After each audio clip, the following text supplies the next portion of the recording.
പ്രിയപ്പെട്ട ദൈവമക്കളെ, ഇന്നിത് ഇങ്ങനെ നിൽക്കട്ടെ.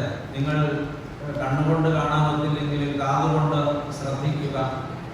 ഇവിടെ വായിച്ചു കേട്ടത് ഇപ്രകാരമാണ്: അപ്പോസ്തലനായ വിശുദ്ധ പൗലോസ് തന്റെ പ്രിയ ശിഷ്യനും പ്രിയ മകനുമെന്ന് അദ്ദേഹം പറഞ്ഞിട്ടുള്ള തിമോഥെയോസിന് എഴുതുകയാണ്. പ്രിയ മകനെ തിമോഥെയോസേ, നീ വചനം പ്രസംഗിക്കുക, സമയത്തിലും അസമയത്തിലും ഒരുങ്ങി നിൽക്കുക, സകല ദീർഘക്ഷമയോടും ഉപദേശത്തോടും കൂടെ ശാസിക്കുക, തർജ്ജനം ചെയ്യുക, പ്രബോധിപ്പിക്കുക. തിമോഥെയോസിനുള്ള പൗലോസിന്റെ രണ്ടാമത്തെ ലേഖനത്തിന്റെ ചില പ്രത്യേകതകൾ ആരംഭത്തിലൊന്ന് പറയട്ടെ. ഒന്നാമത്തെ പ്രത്യേകത, ഇത് കാരാഗ്രഹ ലേഖനമാണ്. റോമൻ കൈസറിന്റെ തടവറയിൽ തന്റെ ഭാവി എന്താകുമെന്ന് കൈസർ ഉത്തരവ് പുറപ്പെടുവിക്കുന്നത് കാത്തുകിടക്കുന്ന കാലത്ത് കാരാഗ്രഹത്തിന്റെ അടിത്തട്ടിൽ കൈകാലുകൾ ചങ്ങലകളാൽ ബന്ധിതനായി കിടന്നുകൊണ്ട് കാരാഗ്രഹത്തിൽ നിന്ന് എഴുതിയ ലേഖനമാണ് ഈ തിമോഥെയോസിനുള്ള രണ്ടാമത്തെ ലേഖനം. കർത്താവിന്റെ വേലയ്ക്ക് ചുമൽ കൊടുത്ത ഒരു ഭക്തൻ ജീവിതത്തിൽ ഏത് സാഹചര്യത്തിലൂടെ കടന്നുപോയാലും പ്രവർത്തന നിരതനായിരിക്കും. ഹല്ലേലൂയ. അത് ചുമലിൽ മുഖമുണ്ടെങ്കിലും കയ്യിൽ ചങ്ങലയുണ്ടെങ്കിലും കാലിൽ ആമമുണ്ടെങ്കിലും അവൻ ഉത്സുകനായി തന്റെ വേല നിവർത്തിക്കും. കർത്താവിന്റെ വേലയ്ക്ക് ചുമൽ കൊടുത്തവർക്ക് പ്രാതികൂല്യങ്ങൾ ബാധകമല്ല, പോരാട്ടങ്ങൾ ബാധകമല്ല, പ്രതിസന്ധികൾ ബാധകമല്ല. അതിന്റെ മധ്യത്തിൽ അവർ ദൈവത്തിന്റെ വേല നടപടിയായി ചെയ്യും. അതിന്റെ തെളിവാണ് ഈ ലേഖനം. ഈ ലേഖനത്തിന്റെ രണ്ടാമത്തെ പ്രത്യേകത, പ്രിയപ്പെട്ടവരെ, ഈ ലേഖനം പൗലോസ്ലീഹ എഴുതിയ അവസാനത്തെ ലേഖനമാണ്. ഈ ലേഖനം കുറിച്ചതിന് ശേഷം മറ്റു ലേഖനങ്ങളൊന്നും അപ്പോസ്തലനായ പൗലോസ് എഴുതിയിട്ടില്ല എന്നാണ് ചരിത്രം പറയുന്നത്. അപ്പോൾ ഇത് കടശി ലേഖനമാണ്, അവസാനത്തെ ലേഖനമാണ്. ഈ ലേഖനം എഴുതാനുണ്ടായ സാഹചര്യത്തെ കുറിച്ച് ചിന്തിച്ചാൽ ക്രിസ്തീയ സഭ ഏറ്റവും കഠിനമായി പീഡിപ്പിക്കപ്പെട്ട ഒരു കാലമായിരുന്നു അത്. സഭാ നേതാക്കന്മാർ അനേകം പേർ തടവിലാക്കപ്പെടുകയോ നാടുകടത്തപ്പെടുകയോ വേട്ടയാടപ്പെടുകയോ വെല്ലുവിളിക്കപ്പെടുകയോ അംഗഭംഗത്തിന് വിധേയരായി തീരുകയോ വിവിധങ്ങളായ കഠിന പീഡന പരമ്പരകൾക്ക് വിധേയരായി തീരുകയോ ചെയ്ത ഒരു കാലം. ഇത് സഭയ്ക്ക് പുറത്തു നിന്ന് സഭ നേരിടേണ്ടി വന്നതായ പോരാട്ടങ്ങളാണ്. അപ്പോൾ തന്നെ അപ്പോസ്തലന്മാരുടെ പഠിപ്പിക്കലിന് വിരുദ്ധമായി യേശുക്രിസ്തുവിന്റെ കുരിശുമരണവും ഉയർത്തെഴുന്നേൽപ്പും സംബന്ധിച്ചുള്ള രക്ഷ സംബന്ധിച്ച് ചില വിരുദ്ധോപദേശങ്ങളുമായി ചിലർ സഭയിൽ എഴുന്നേറ്റ് വിശ്വാസ വിപരീതം പഠിപ്പിക്കുവാനായിട്ട് തുടങ്ങിയത് സഭയ്ക്കുള്ളിലുള്ള പോരാട്ടമായി മാറി. പ്രിയപ്പെട്ടവരെ, സഭയ്ക്ക് പുറത്തു നിന്നും സഭയ്ക്കുള്ളിൽ നിന്നും സഭ കഠിനമായി പീഡിപ്പിക്കപ്പെടുന്ന കാലയളവിൽ ഇതിനെക്കുറിച്ച് കാരാഗ്രഹത്തിൽ കിടന്ന് അറിയുവാനിടയായ അപ്പോസ്തലനായ പൗലോസിന്റെ ഉള്ള് വേവുകയാണ്. താൻ സ്നേഹിച്ച് താലോലിച്ച് വളർത്തിയ തന്റെ മകൻ വഴിതെറ്റിപ്പോകുന്നു എന്ന് അറിയുമ്പോൾ ഒരപ്പന്റെ നെഞ്ചിലുണ്ടാകുന്ന തീ, ഒരമ്മയുടെ നെഞ്ചകത്തുണ്ടാകുന്ന അഗ്നി, അതാണ് അപ്പോസ്തലനെ ഇപ്പോൾ കത്തിക്കുന്നത്. തന്റെ പ്രിയപ്പെട്ട മക്കളുടെ ജീവിതത്തിലെ ആത്മീയ തകർച്ച ഉൾക്കൊള്ളാനും കണ്ടു നിൽക്കാനും കഴിയാതെ വന്നിട്ട് അവരെ തിരുത്തിക്കൊണ്ട്, അവരെ ഓർമ്മപ്പെടുത്തിക്കൊണ്ട്, അവരെ താക്കീത് ചെയ്തുകൊണ്ട്, അവരെ ശാസിച്ചുകൊണ്ട്, അവരെ സാന്ത്വനപ്പെടുത്തിക്കൊണ്ട് അദ്ദേഹം എഴുതുകയാണ്. സഭയിൽ എപ്രകാരം ശുശ്രൂഷ ചെയ്യണമെന്നത് സംബന്ധിച്ച് തന്റെ പ്രിയ മകൻ തിമോഥെയോസിന് പൗലോസ്ലീഹ എഴുതുകയാണ്. പ്രിയപ്പെട്ടവരെ, നൂറ്റാണ്ടുകൾക്ക് മുമ്പ് പൗലോസ്ലീഹ തിമോഥെയോസിന് എഴുതി വച്ച ഈ വരികൾ ഇന്ന് ഇത് പറയുന്ന എനിക്ക് വേണ്ടിയും കേൾക്കുന്ന നിങ്ങൾക്ക് വേണ്ടിയും എഴുതപ്പെട്ടിട്ടുള്ളവയാണ്. ഹല്ലേലൂയ. എന്താണ് അപ്പോസ്തലൻ പറയുന്നത്? അതുകൊണ്ട് പ്രിയ മകനെ തിമോഥെയോസേ, നീ ജാഗ്രതയോടെ കർത്താവിന്റെ നല്ല ഭടനായി നിന്ന് കഷ്ടം സഹിക്കുക. ഒന്നാമത് അപ്പോസ്തലൻ തന്റെ ശിഷ്യനോട് പറയുന്നത് എങ്ങനെയാണ്? പ്രിയ മകനെ തിമോഥെയോസേ, നീ ജാഗ്രതയോടെ, ശുഷ്കാന്തിയോടെ, വളരെ കരുതലോടെ, വളരെ പ്രാർത്ഥനയോടെ കർത്താവിന്റെ നല്ല ഭടനായി നിന്ന് കഷ്ടം സഹിക്കുക. ഹല്ലേലൂയ. ഞാനിപ്പോ 3-4 ഹല്ലേലൂയ പറഞ്ഞു, പക്ഷെ ഒരു റിപ്ലൈയും കിട്ടിയില്ല. ചില സ്ഥലങ്ങളിലൊക്കെ ചെന്നാൽ അല്ലേലും വയ്യ എന്നെങ്കിലും പറയാറുണ്ട്. പെൺമണിക്കാർ അതുപോലും പറഞ്ഞു കേട്ടില്ല. ഈ ഹല്ലേലൂയയെ കുറിച്ച് നിങ്ങൾക്ക് എന്തോ തെറ്റിദ്ധാരണയുണ്ട് എന്ന് എനിക്ക് തോന്നുന്നു. ഞാൻ പല മീറ്റിങ്ങുകളിലും അത് പറഞ്ഞിട്ടുള്ളതാണ്. എന്തോ അപകടം പിടിച്ച വാക്കാണെന്നാണ് നിങ്ങൾ മനസ്സിലാക്കി വെച്ചിട്ടുള്ളത്. അതോ ഇനി നിങ്ങളുടെ പാരമ്പര്യം നിങ്ങളെ അനുവദിക്കാത്തത് കൊണ്ടാണോ നിങ്ങൾ ഹല്ലേലൂയ പറയാത്തത്? എനിക്ക് മർത്തോമക്കാരെ കുറിച്ചൊക്കെയുള്ള ഒരു ചിന്ത, അവർ വളരെ ഉണർവുള്ളവരും വളരെ ഉത്സാഹമുള്ളവരും ഒരുപാട് ഹല്ലേലൂയ സ്തോത്രം പറയുന്നവരുമൊക്കെ ആണെന്നാണ്. നിങ്ങളത് തിരുത്തരുത്. ഞാനിനി മറ്റൊരിടത്ത് പോയി അത് തിരുത്തി പറയാനിട വരുത്തരുത്. ഈ ഹല്ലേലൂയ എന്ന് പറഞ്ഞത് ഒരു അപകടവും വരില്ല. അത് ദൈവത്തിന് ആരാധന കരയേറ്റുന്ന വാക്കാണ്. ഹല്ലേലൂയ. ഇപ്പൊ കൊള്ളാം. ഇനി കുറച്ച് കഴിയുമ്പോൾ വീണ്ടും ഇതേക്കുറിച്ച് എന്നെ കൊണ്ട് നിങ്ങൾ വല്ലതും പറയിപ്പിച്ചാൽ നിങ്ങൾക്ക് അല്പം നോവും. അതുകൊണ്ട് നിങ്ങൾ ജാഗ്രതയോടെ ഇരിക്കുക. ഇവിടെ അപ്പോസ്തലൻ പറയുന്നത്, നീ ജാഗ്രതയോടെ, ഉണർവോടെ, ശുഷ്കാന്തിയോടെ കർത്താവിന്റെ നല്ല ഭടനായി നിന്ന്, പോരാളിയായി നിന്ന് കഷ്ടം സഹിക്കുക എന്നാണ്. പോരാടുക എന്നല്ല പറഞ്ഞത്, കഷ്ടം സഹിക്കുക എന്നാണ്. ഹല്ലേലൂയ. ഒരു വിശ്വാസിയുടെ ജീവിതത്തില് അനിവാര്യമായ ഒരു സംഗതിയാണ് കഷ്ടത. ക്രിസ്തീയ ജീവിതത്തിലെ ഒഴിവാക്കാനാകാത്ത ഒരു സംഗതിയാണ് കഷ്ടത. ക്രിസ്തീയ ജീവിതത്തെ കുറിച്ച് ചിലരെങ്കിലും നനച്ചു വച്ചിരിക്കുന്നത് അത് പരമാനന്ദത്തിന്റെ ജീവിതമാണ്. അലലില്ല, അലച്ചിലില്ല, കഷ്ടതയില്ല, നൊമ്പരമില്ല, വേദനയില്ല, പ്രയാസമില്ല, സുഖകരം, ഇതാണ് ക്രിസ്തീയ ജീവിതമെന്ന് തെറ്റിദ്ധരിച്ചിട്ടുണ്ട്. അത് തെറ്റ്. ദൈവമക്കളെ, ക്രിസ്തീയ ജീവിതം സുഖലോലുപതയുടെ ജീവിതമല്ല. ക്രിസ്തീയ ജീവിതം കഷ്ടതയുടെ ജീവിതമാണ്. ക്രിസ്തീയ ജീവിതം പോരാട്ടങ്ങളുടെ ജീവിതമാണ്. ക്രിസ്തീയ ജീവിതം ഉൾക്കിരീട ധാരണത്തിന്റെ ജീവിതമാണ്. ക്രിസ്തീയ ജീവിതം കുരിശ് ചുമക്കലിന്റെ ജീവിതമാണ്. ക്രിസ്തീയ ജീവിതം കുരിശിൽ തറയ്ക്കപ്പെടലിന്റെ ജീവിതമാണ്. ദൈവമക്കളെ, ഉൾക്കിരീടം ധരിക്കുവാൻ മനസ്സില്ലാത്ത ഒരാൾക്കും ക്രിസ്ത്യാനിയായിരിക്കാൻ അർഹതയില്ല. കുരിശു ചുമക്കാൻ മനസ്സില്ലാത്ത ഒരാൾക്കും ക്രിസ്ത്യാനിയായിരിക്കാൻ അർഹതയില്ല. കുരിശിൽ തറയ്ക്കപ്പെടാൻ മനസ്സില്ലാത്ത ഒരാൾക്കും ക്രിസ്ത്യാനിയായിരിക്കാൻ അർഹതയില്ല. കഷ്ടത ക്രിസ്തീയ ജീവിതത്തിന്റെ അവിഭാജ്യ ഘടകമാണ്. ശാരീരികമാകട്ടെ, മാനസികമാകട്ടെ, സാമൂഹികമാകട്ടെ, മറ്റേതെങ്കിലും കാരണത്താലാകട്ടെ, നിങ്ങൾ ഏതെങ്കിലുമൊക്കെ കഷ്ടതകളിലൂടെ കടന്നു പോകുന്നുവെങ്കിൽ, നിങ്ങൾ ക്രിസ്ത്യാനിയായിരിക്കെ കഷ്ടം സഹിക്കുന്നുവെങ്കിൽ അത് കർത്തൃഹിതമെന്ന് തിരിച്ചറിയുക. നിങ്ങൾ അതിൽ സന്തോഷിക്കുക. ഹല്ലേലൂയ. ഈ മർത്തോമ സഭയ്ക്ക് സ്വന്തമായി അവകാശപ്പെടാൻ കഴിയുന്ന ഒരു പരമഭക്തൻ, സാധു കൊച്ചുകുഞ്ഞുപദേശി, ഒരിക്കൽ തമ്പുരാനോട് ഒരു ചോദ്യം ചോദിച്ചു. ഇത്ര കടുപ്പപ്പെട്ട ചോദ്യമായിരുന്നു ആ ചോദ്യം. അദ്ദേഹം ചോദിച്ചത് ഇങ്ങനെയാണ്: കർത്താവേ, നീ എന്നെ മറന്നോ? ഉപദേശിയുടെ ഭാര്യ ഉപേക്ഷിച്ചു പോയപ്പോഴല്ല ഉപദേശി ഈ ചോദ്യം ചോദിച്ചത്. തന്റെ പ്രിയ മകൻ ശമൂവേലൂട്ടി മരിച്ചു പോയപ്പോഴല്ല ഉപദേശി ഈ ചോദ്യം ചോദിച്ചത്. ജീവിതത്തിൽ പട്ടിണിയും പരിവട്ടവും വന്നപ്പോഴല്ല ഉപദേശി ഈ ചോദ്യം ചോദിച്ചത്. ജീവിതത്തിൽ രോഗം വന്ന് തളർന്ന് സഹായിക്കാൻ ആരുമില്ലാതെ വീടിന്റെ വരാന്തയിൽ ചൊറി മാറ്റിയിരുന്നപ്പോഴല്ല ഉപദേശി ഈ ചോദ്യം ചോദിച്ചത്. എപ്പോഴാണെന്ന്?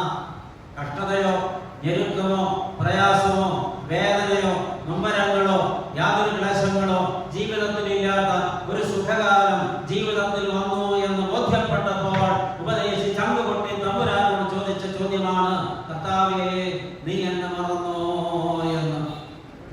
അതിന്റെ അർത്ഥം എന്താണ്? കഷ്ടതകളുണ്ടെങ്കിൽ കർത്താവിന്റെ കൂടെ ഉണ്ടെന്ന് ഭക്തൻ തിരിച്ചറിഞ്ഞിരുന്നു. ഹല്ലേലൂയ. അത് അദ്ദേഹം പാടിയിട്ടുണ്ടല്ലോ. കഷ്ടത നഷ്ടമേറെ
എന്നാണ്. ജീവിതത്തിൽ കഷ്ടതകളില്ലാത്ത ഒരു കാലം വന്നപ്പോൾ കണ്ണുനീരോടെ ഭക്തൻ കർത്താവിനോട് ചോദിക്കുന്നു, കർത്താവേ നീ എന്നെ മറന്നോ എന്ന്. ഇവിടെ അപ്പോസ്തലൻ ഇന്ന് രാത്രി നമ്മളെ ഓർമ്മപ്പെടുത്തുന്നത്, നീയും ക്രിസ്തുയേശുവിന്റെ നല്ല പോരാളിയായി കഷ്ടം സഹിക്കുക. ഹല്ലേലൂയ. കഷ്ടത വേണ്ട വേണ്ട വേണ്ട എന്ന പ്രാർത്ഥന നീ അവസാനിപ്പിക്കുക. കഷ്ടതയുടെ നാളുകളിൽ കർത്തൃ സാന്നിധ്യം ആഴത്തിൽ ഞാൻ അനുഭവിക്കുന്നു എന്ന ആന്തരിക അവബോധമുള്ളവരായി ഞാനും നിങ്ങളും മാറണം. ദൈവമക്കളെ, അപ്പോൾ ഒന്നാമത്തെ ചിന്ത ക്രിസ്തുയേശുവിന്റെ നല്ല ഭടനായി നിന്ന് ഒരുമിച്ചോളൂ, കഷ്ടം സഹിക്കുക. രണ്ടാമത് അപ്പോസ്തലൻ തന്റെ ശിഷ്യനോട് പറയുകയാണ്, പ്രിയമകനെ തിമോഥെയോസേ, നീ നിന്റെ യൗവനമോഹങ്ങളെ വിട്ടോടുക. ഇത് എഴുതുന്ന കാലത്ത് തിമോഥെയോസ് യൗവനക്കാരനായിരുന്നു. പ്രിയപ്പെട്ടവരെ, ഇന്നിവിടെ ഇരിക്കുന്ന ആളുകളോട് ഇത് തന്നെയാണ് പറയുന്നത്, നീ സൂക്ഷിക്കുക, നീ നിന്റെ യൗവനമോഹങ്ങളെ വിട്ടോടുക. ഈ യൗവനമോഹം എന്നൊക്കെ പറയുന്നത് യൗവനക്കാർക്ക് മാത്രം വരുന്ന എന്തോ ഒരു തകരാറാണ് എന്ന് ഇത് കേൾക്കുന്നവർക്ക് തോന്നുന്നുണ്ടാകാം. എന്നാൽ പ്രിയപ്പെട്ടവരെ, യൗവനക്കാർക്ക് മാത്രം വരുന്ന ഒരു തകരാറല്ല, ഇത് സകല മനുഷ്യർക്കും വരുന്ന തകരാറാണ്. ഉദാഹരണം പറയട്ടെ, കൊറോണ കാലം വരുന്നത് വരെ നമ്മൾ നമ്മുടെ കൗമാരക്കാരായ മക്കളോട് പറഞ്ഞത് മൊബൈൽ ഫോൺ തുടരുത്, അതിലേക്ക് നോക്കരുത്, അത് അപകടമാണ് എന്നാണ്. കൊറോണ കാലം വന്ന് പള്ളിക്കൂടമൊക്കെ അടച്ച് ക്വാറന്റൈനിലായി വീട്ടിൽ അടച്ചുപൂട്ടിയിരുന്നപ്പോൾ കുഞ്ഞുങ്ങളുടെ വിദ്യാഭ്യാസം അനിശ്ചിതമായി നടക്കാതെ വന്ന കാലത്ത് ഗവൺമെന്റ് ഇടപെട്ട് ഓൺലൈൻ വിദ്യാഭ്യാസം നടപ്പിലാക്കി. തൊട്ടുപോകരുത്, കണ്ടുപോകരുത്, നോക്കിപ്പോകരുത് എന്ന് മാതാപിതാക്കൾ നിർബന്ധപൂർവ്വം മക്കളെ ശാസിച്ച അതേ സ്മാർട്ട് ഫോണുകൾ അവർക്ക് വാങ്ങിക്കൊടുക്കാൻ മാതാപിതാക്കൾ നിർബന്ധിതരായി. കുഞ്ഞുങ്ങൾ അതിൽ നോക്കി പഠിച്ചു. പക്ഷേ പാഠപുസ്തകത്തിലെ പാഠങ്ങൾ മാത്രമല്ല ഇതിനുണ്ടായിരുന്നത്, മറ്റു പലതും ഉണ്ടായിരുന്നു. ആഴത്തിൽ അവർ പലതും പഠിച്ചു. അവർ ഗെയിം കളിക്കാൻ പഠിച്ചു. അവർ വിവിധങ്ങളായ സോഷ്യൽ മീഡിയകളിൽ ആക്റ്റീവായി. അവർക്ക് ഒരുപാട് അക്കൗണ്ടുകൾ ഉണ്ടായി. പ്രിയപ്പെട്ടവരെ, കൊറോണ കാലം കഴിഞ്ഞു, ക്വാറന്റീനും കഴിഞ്ഞു, കുഞ്ഞുങ്ങൾ പള്ളിക്കൂടത്തിലേക്ക് മടങ്ങി. സ്മാർട്ട് ഫോൺ ആരും മടക്കി കൊടുത്തില്ല. മാതാപിതാക്കൾ അത് ക്ലെയിം ചെയ്ത് നോക്കി. ആത്മഹത്യാ ഭീഷണിയാണ് മക്കളിൽ പലരുടെയും ഭാഗത്തു നിന്നുണ്ടായത്. ഇത് അപ്പൻ അങ്ങോട്ട് വാങ്ങിച്ചാൽ, ഇത് അമ്മ അങ്ങോട്ട് വാങ്ങിച്ചാൽ ഞാൻ അങ്ങോട്ട് ചത്തുകളയുമെന്നൊക്കെ ചില മക്കൾ പറഞ്ഞത്. ഇപ്പോ മറുപടിക്കുന്ന കുഞ്ഞിന്റെ കയ്യിലും ഈ സാധനം ഉണ്ട്. ഇവിടെ ഇരിക്കുന്ന തല നരച്ചവർക്ക് ഇത് കൈകാര്യം ചെയ്യേണ്ടത് എങ്ങനെയെന്ന് അറിയില്ലെങ്കിൽ ഈ മുലപൊടിക്കുന്ന കുഞ്ഞുങ്ങളോട് ചോദിച്ചാൽ മതി, അവർ പഠിപ്പിച്ചു തരും. പ്രിയപ്പെട്ട ദൈവമക്കളെ, ഇന്ന് എല്ലാവരുടെയും കയ്യിൽ ഈ സാധനമുണ്ട്. എല്ലാവരും അതിലെ മീഡിയകളിലൊക്കെ അക്കൗണ്ട് ഉള്ളവരാണ്. ഇതിനകത്ത് നിരന്തരമായി സന്ദർശനം നടത്തിക്കൊണ്ടിരിക്കുന്നവരാണ്, നിരന്തരമായി ചാറ്റ് ചെയ്യുന്നവരാണ്, അനേക ബന്ധങ്ങൾ അതിനെ വളർത്തിയെടുത്തവരാണ്. പ്രിയപ്പെട്ടവരെ, അതിന്റെ കഥകളൊക്കെ പറഞ്ഞു പോയാൽ ഒരുപാട് വികലമായ കഥകളാണ് പറയേണ്ടി വരുന്നത്. ദൈവമക്കളെ, വാട്സാപ്പ് കൂട്ടായ്മകൾ, അതുപോലെ അലുമിനി അസോസിയേഷന്റെ കൂട്ടായ്മകളൊക്കെ ഇങ്ങനെ പെരുത്ത് വന്നതിന്റെ ഭാഗമായി കുടുംബസ്ഥയും 3 മക്കളുടെ അമ്മയുമായ ഒരു സ്ത്രീ ഒരു ദിവസം അലുമിനി അസോസിയേഷന്റെ മീറ്റിങ്ങിന് പോയതാണ്. തിരിച്ചു വന്നില്ല. യൗവനമോഹം കൂടെ പിടികൂടി. സ്കൂളിൽ പഠിക്കുന്ന കാലത്തുണ്ടായിരുന്ന കാമുകൻ അവിടെ വെച്ച് കണ്ടുമുട്ടി. അവനുണ്ടായിരുന്ന ഒരു ഭാര്യയും 2 മക്കളും. അവൻ അവളും കൂടെ വിളിച്ചോടിപ്പോയി. ഇത് നിങ്ങൾ പത്രത്തിൽ വായിച്ചതായിരിക്കും. അല്ലല്ലോ അല്ലേ? അല്ല, ദൈവത്തിന് സ്തോത്രം. ആണെങ്കിലും നിങ്ങളല്ലെന്നേ പറയൂ എന്ന് എനിക്കറിയാം. ദൈവത്തിന് സ്തോത്രം. എന്തായാലും കേരളത്തിലുണ്ടായ സംഭവമാണ്. ഇന്ന് അനേകം പേരെ യൗവനമോഹങ്ങൾ വരച്ചിരിക്കുകയാണ്. വീട്ടിൽ ആരോടും സംസാരിക്കാൻ താല്പര്യപ്പെടുന്നില്ല. എല്ലാവരും ഈ സ്മാർട്ട് ഫോണിൽ തോണ്ടിയും ചൊറിഞ്ഞും മാന്തിയും പ്രിയപ്പെട്ടവരെ തലകുമ്പിട്ട് അങ്ങനെ ഇരിക്കുകയാണ്. തലകുമ്പിട്ട് ഇരുന്നിരുന്ന് കൂന് പിടിച്ചിരിക്കുന്ന ഒരുപാട് ആളുകൾക്ക് യാതൊരു ജോലിയും ചെയ്യാതെ പ്രിയപ്പെട്ടവരെ ഇതിനകത്ത് ഇങ്ങനെ കൂളിയിട്ട് ഇറങ്ങി ഇരിക്കുകയാണ് ഒരുപാട് ആളുകൾ. ബന്ധങ്ങൾ പോലും മുറിഞ്ഞുപോയി, പരസ്പര സംസാരമില്ലാതെയായി. എന്തുമാത്രം പ്രശ്നങ്ങളാണ്. ഞാനത് കൂടുതലായിട്ടൊന്നും വിവരിക്കുന്നില്ല. യൗവനമോഹങ്ങളുടെ കൂട്ടത്തിൽ മറ്റു പലതും ഉണ്ടല്ലോ പ്രിയപ്പെട്ടവരെ. മദ്യപാനം ഇന്ന് ഒരു പാപമേ അല്ല എന്നാണ് ആളുകൾ വ്യാഖ്യാനിച്ചു കൊണ്ടുവന്നിരിക്കുന്നത്. അതൊരു ജീവിത ശൈലിയുടെ ഭാഗമാണ്. അത് കമ്പനി സൈക്കിന് വേണ്ടി ഉപയോഗിക്കുന്നതാണ്. അതൊരു ലഹരി വസ്തുവായി പോലും എണ്ണുന്നില്ല. പ്രിയപ്പെട്ടവരെ, ഇപ്പോൾ പബ്ലിക്കായി വിവാഹ ആഘോഷ വേളകളിലൊക്കെ മദ്യം വിളമ്പുന്നത് ഒരു പതിവായി മാറിയിട്ടുണ്ട്. അത് പരസ്യമായി വിളമ്പുന്ന നിലയിലേക്ക് എത്തി. ഇവിടെ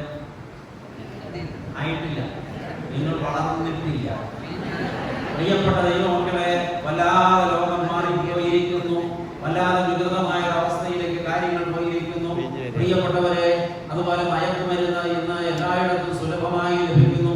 പണ്ടൊക്കെ കഞ്ചാവ് എന്ന് പറയുന്ന സാധനമാണ് ഏറ്റവും വലിയ മയക്കുമരുന്നായിരുന്നത്. ഇന്നതൊക്കെ ഒന്നിനും കൊള്ളുകയല്ലാത്ത മയക്കുമരുന്ന്. പ്രിയപ്പെട്ടവരെ, എത്ര രാസലഹരികളാണ് ഇന്ന് കൈകാര്യം ചെയ്യപ്പെടുന്നത്. പള്ളിക്കൂടങ്ങൾ മുതൽ പ്രിയപ്പെട്ടവരെ വലിയ സംവിധാനങ്ങളുള്ള സിസ്റ്റങ്ങൾ വരെ ഇതിന്റെ അടിമത്വത്തിൽ പെട്ടിരിക്കുന്നു.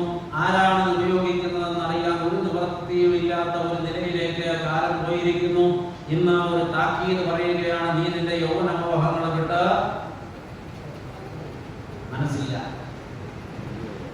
മനസ്സുണ്ടാക്കി തോന്നിപ്പിച്ചേ, നീ നിന്റെ യൗവനമോഹങ്ങളെ വിട്ട് ഓടുക. യൗവനമോഹങ്ങളെ വിട്ട് ഓടുക. പതുക്കെ പറയുന്നു, താല്പര്യമില്ല. നീ നിന്റെ യൗവനമോഹങ്ങളെ വിട്ട് ഓടുക.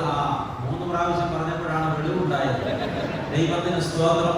പ്രിയപ്പെട്ട ദൈവമക്കളെ, 3-ാമത് അപ്പോസ്തലൻ തന്റെ ശിഷ്യനോട് പറഞ്ഞത്, നീ ധൈര്യത്തോടെ ദൈവവചനം പ്രസംഗിക്കുക. നീ ദൈവവചനം പ്രസംഗിക്കുക എന്നല്ല പറഞ്ഞത്, നീ ധൈര്യത്തോടെ ദൈവവചനം പ്രസംഗിക്കുക. വിവരിക്കുന്നില്ല. 4-ാമത് അപ്പോസ്തലൻ തന്റെ ശിഷ്യനോട് പറഞ്ഞത്, നിന്റെ വിചാരണയിൽ കീഴുള്ള ജനത്തെ ദീർഘക്ഷമയോടും ശുഷ്കാന്തിയോടും കൂടെ പരിപാലിക്കുക. ഹല്ലേലൂയ. വിവരിക്കുന്നില്ല.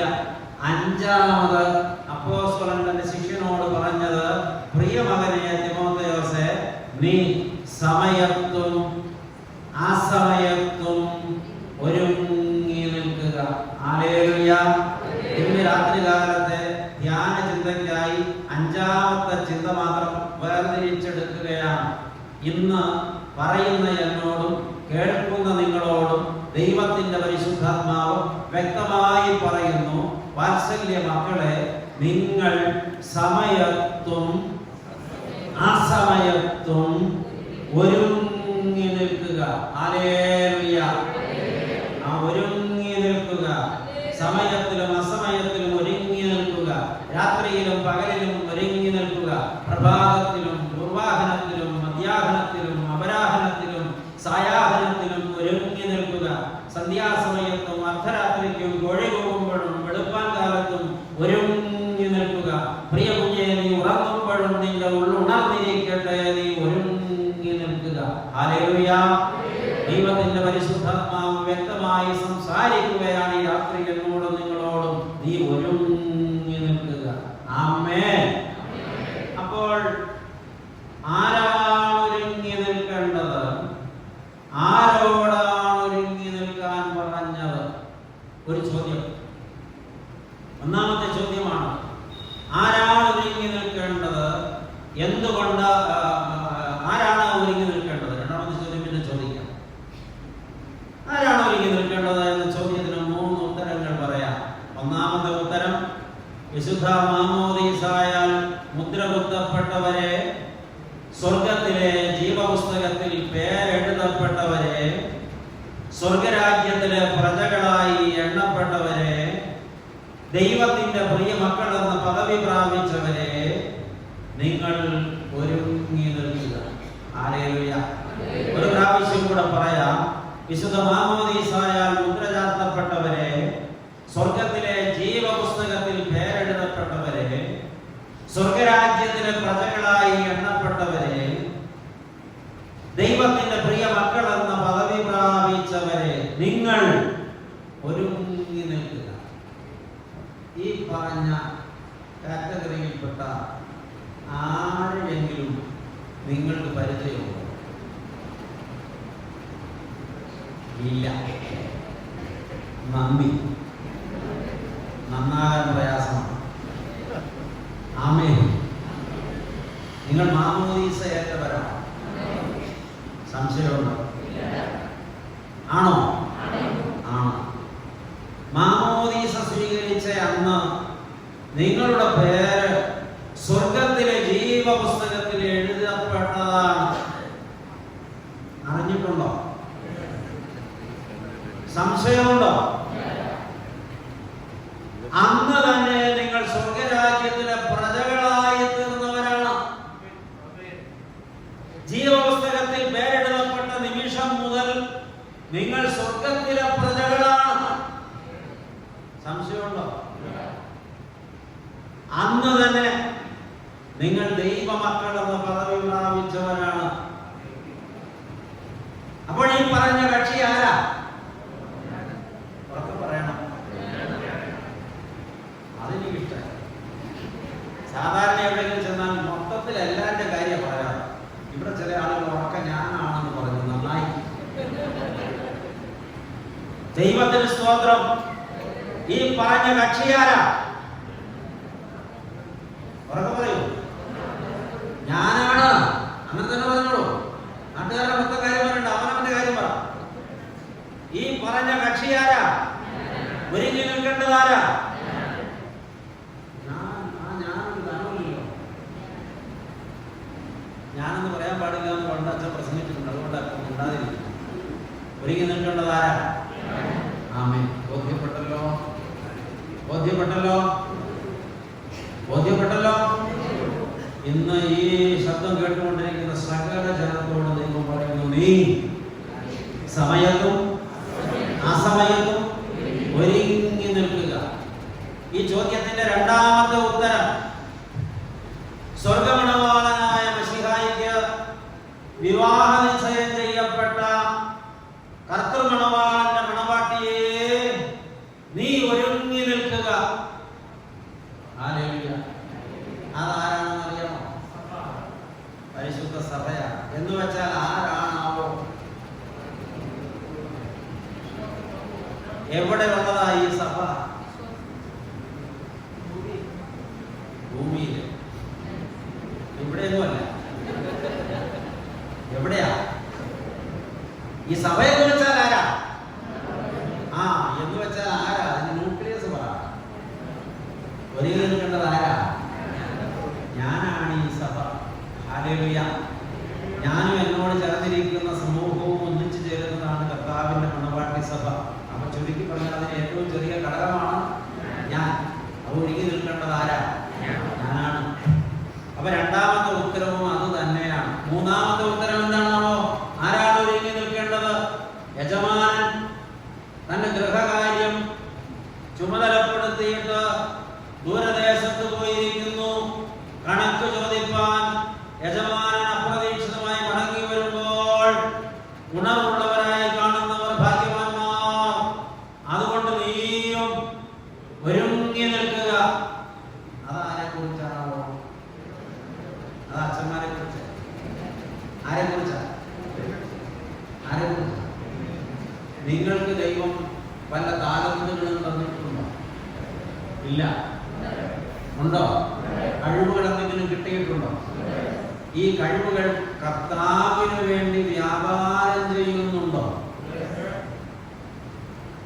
കണക്ക് ചോദിപ്പാൻ അവൻ വരും. ഉത്തരം പറയാൻ ഒരുങ്ങിക്കൊള്ളണം. അതുകൊണ്ടാണ് പറഞ്ഞത്, സമയത്തും അസമയത്തും ഒരുങ്ങി നിൽക്കുക. ഹല്ലേലൂയ. സമയം വരുമ്പോൾ അനുകൂലമാകുന്ന കാലാവസ്ഥ വരുമ്പോഴല്ല, സമയത്തും അസമയത്തും ദൈവപൈതലേ നീ ഒരുങ്ങി നിൽക്കണം. ഒന്നാമത്തെ ചോദ്യത്തിന്റെ ഉത്തരം കിട്ടി. ഒരുങ്ങി നിൽക്കേണ്ടത് വേറെ ആരുമല്ല, ഞാനാണ്. എന്റെ ഇടത്തിരിക്കുന്നയാളല്ല, വലത്തിരിക്കുന്നയാളല്ല, എന്റെ വീട്ടിലുള്ള ആളുകളല്ല, എന്റെ ഇടവകയിലുള്ള മറ്റാളുകളല്ല, ഈ സമൂഹത്തിലുള്ള വേറെ ആരെങ്കിലുമല്ല. ഒരുങ്ങി നിൽക്കേണ്ടത് ഞാനാണ്. ഹല്ലേലൂയ. വ്യക്തിപരമായി ദൈവത്തിന്റെ പരിശുദ്ധാത്മാവ് അന്തരംഗത്തെ തൊട്ട് സംവദിക്കുകയാണ് ഈ ജനത്തോട്. ദൈവപൈതലേ നീയും ഒരുങ്ങി നിൽക്കുക. എപ്പോഴെങ്കിലും എന്നല്ല, സമയത്തും അസമയത്തും ഒരുങ്ങി നിൽക്കുക. അപ്പോൾ രണ്ടാമത്തെ ചോദ്യം, എന്തുകൊണ്ടാണ് ഞാൻ ഒരുങ്ങി നിൽക്കേണ്ടത്? ഹല്ലേലൂയ. ഒന്നാമത്തെ ചോദ്യം, ആരാണ് ഒരുങ്ങി നിൽക്കേണ്ടത് എന്നായിരുന്നു. ഉത്തരം കിട്ടി, ഞാനാണ്.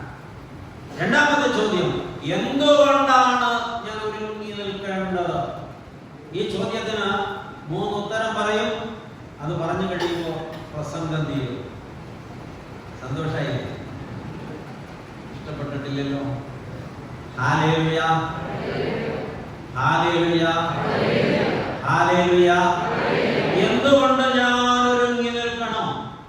ഒന്നാം ഒന്നാമത്തെ ഉത്തരം, ഇത് ദുഷ്കാലമാണ്. ഒരു മനുഷ്യന്റെ ജീവിതത്തിൽ എപ്പോൾ വേണമെങ്കിലും എന്തു വേണമെങ്കിലും സംഭവിക്കാം.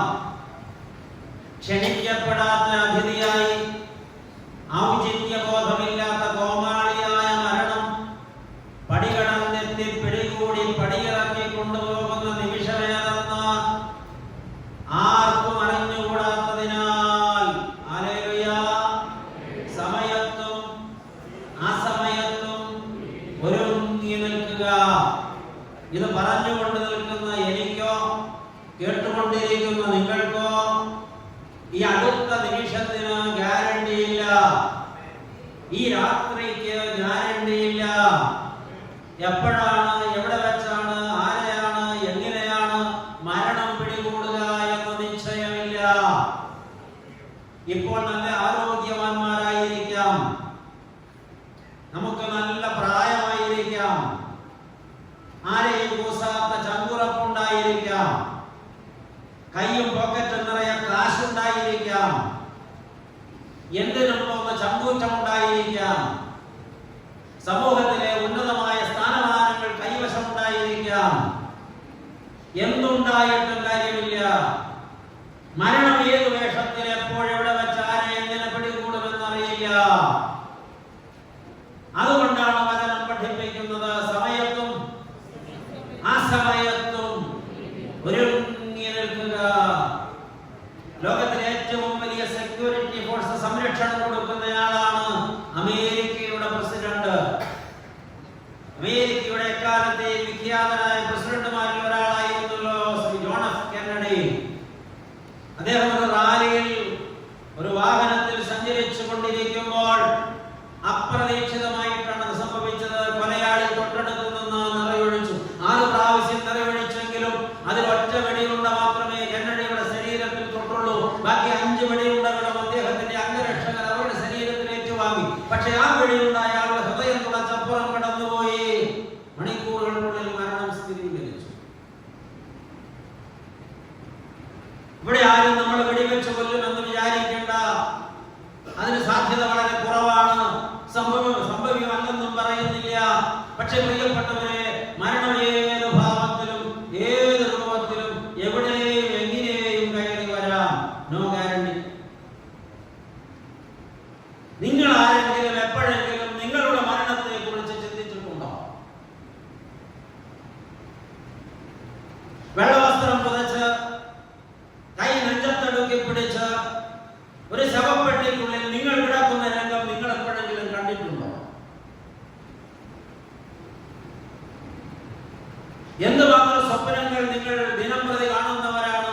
ദിവാസ്വപ്നങ്ങളും അല്ലാത്ത സ്വപ്നങ്ങളും. ഇങ്ങനൊരു സ്വപ്നം എപ്പോഴെങ്കിലും കണ്ടു നോക്കിയിട്ടുണ്ടോ?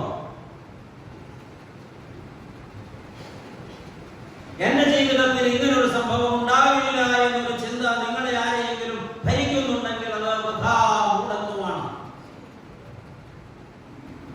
സംഭവിക്കാം.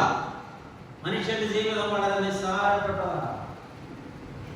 യാക്കോബ് ശ്ലീഹ എന്താണ് അതിനെക്കുറിച്ച് പറയുന്നത്? യാക്കോബിന്റെ ലേഖനം 4-ാം അധ്യായത്തിന്റെ 14-ാമത്തെ തിരുവചനം കേൾക്കുക. മനുഷ്യന്റെ ജീവൻ എങ്ങനെയുള്ളത്? ഇപ്പോൾ കാണുന്നതും ക്ഷണത്തിൽ മാഞ്ഞു പോകുന്നതുമായ ആവിയല്ലയോ? മനുഷ്യന്റെ ജീവൻ എങ്ങനെയുള്ളത്? ഇപ്പോൾ കാണുന്നതും ക്ഷണത്തിൽ മാഞ്ഞു പോകുന്നതുമായ ആവിയല്ലയോ? അതെന്താണെന്ന് മനസ്സിലായോ സഹോദരിമാരെ? നിങ്ങൾ വീട്ടിൽ പാചകം ചെയ്ത് ഭക്ഷിക്കുന്നവരല്ലേ?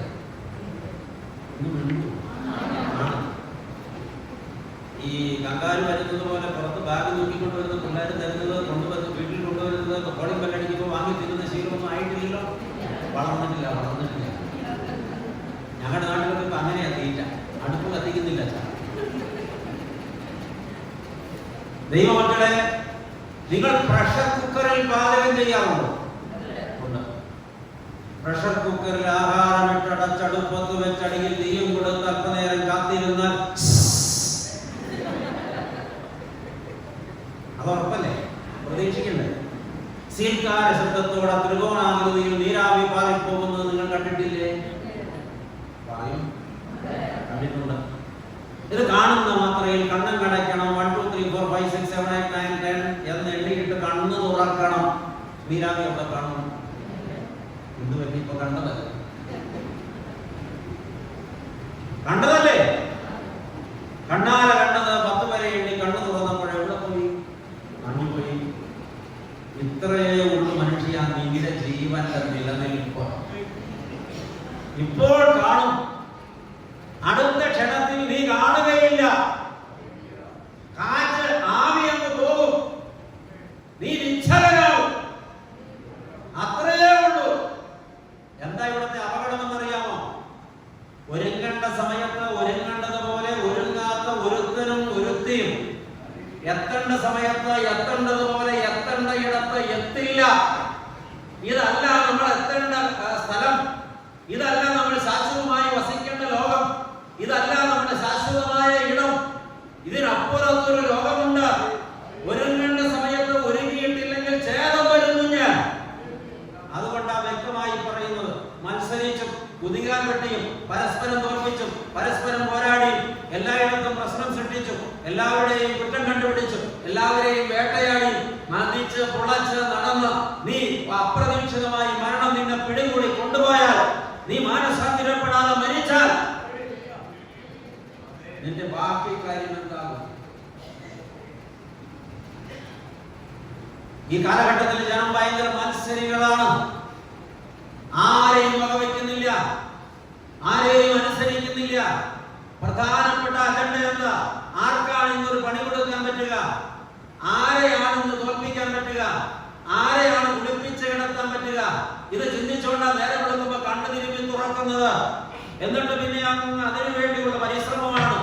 എന്നിട്ട് ആർക്കെങ്കിലും ഒക്കെ പണി കൊടുത്തിട്ട് പൊട്ടിച്ചിരിക്കുക, പടക്കം പൊട്ടിക്കുക. ദൈവവൈദ്യനെ നീ അശരീവാദം പോലെ അപ്രതീക്ഷിതമായി നിന്റെ മേൽ വരണം, മരണം ഇടിത്തീ പോലെ വന്നു വീണാൽ, മാനസാന്തരപ്പെടാതെ മരിച്ചാൽ നിനക്ക് വരുന്ന നഷ്ടം ആരും നിലത്തും. തിരിച്ചറിവുണ്ടാകണം. ഒരു ജീവിതമേ ഉള്ളൂ, അത് നീ തന്നെ വിലയിടിച്ച് കളയരുത്. തിരുത്തപ്പെട്ടേ മതിയാകും. ഹല്ലേലൂയ. ദൈവമേ, മനുഷ്യന്റെ ആയുസ്സിന്റെ നിസ്സാരതയെ കുറിച്ച് സങ്കീർത്തനം എന്താ പാടുന്നത്? 39-ാമത്തെ സങ്കീർത്തനത്തിൽ മനുഷ്യന്റെ ആയുസ് 4 വിരൽ നീളം. അതിന്റെ പ്രതാപവും ദുഃഖവും നെടുവെപ്പും കണ്ണുനീരും തന്നെ അത് ചാഞ്ഞു പോകുന്ന നിഴൽ പോലെയാകുന്നു. ഏത് മനുഷ്യനും എത്ര ബലവാനും എത്ര കുലീനനും എത്ര ശ്രേഷ്ഠനും എത്ര പണ്ഡിതനും ഉറച്ചു നിന്നാലും ഒരു ശ്വാസം മാത്രം പുറത്തേക്ക് പോയ ശ്വാസം തിരിച്ച് അകത്തേക്ക് എടുക്കാൻ ഒട്ടില്ലെങ്കിൽ ആളെ പെട്ടിയിലേക്ക് എടുക്കാം. വേറെ മാർഗമില്ല. ഈ വെൺമണി പഞ്ചായത്ത് ഇവിടെ അടുത്തെങ്ങാനും ശവപ്പെട്ടി കളയുന്നു ഇല്ലേ? എവിടെന്നാ ഇത് വാങ്ങുന്ന മഞ്ച?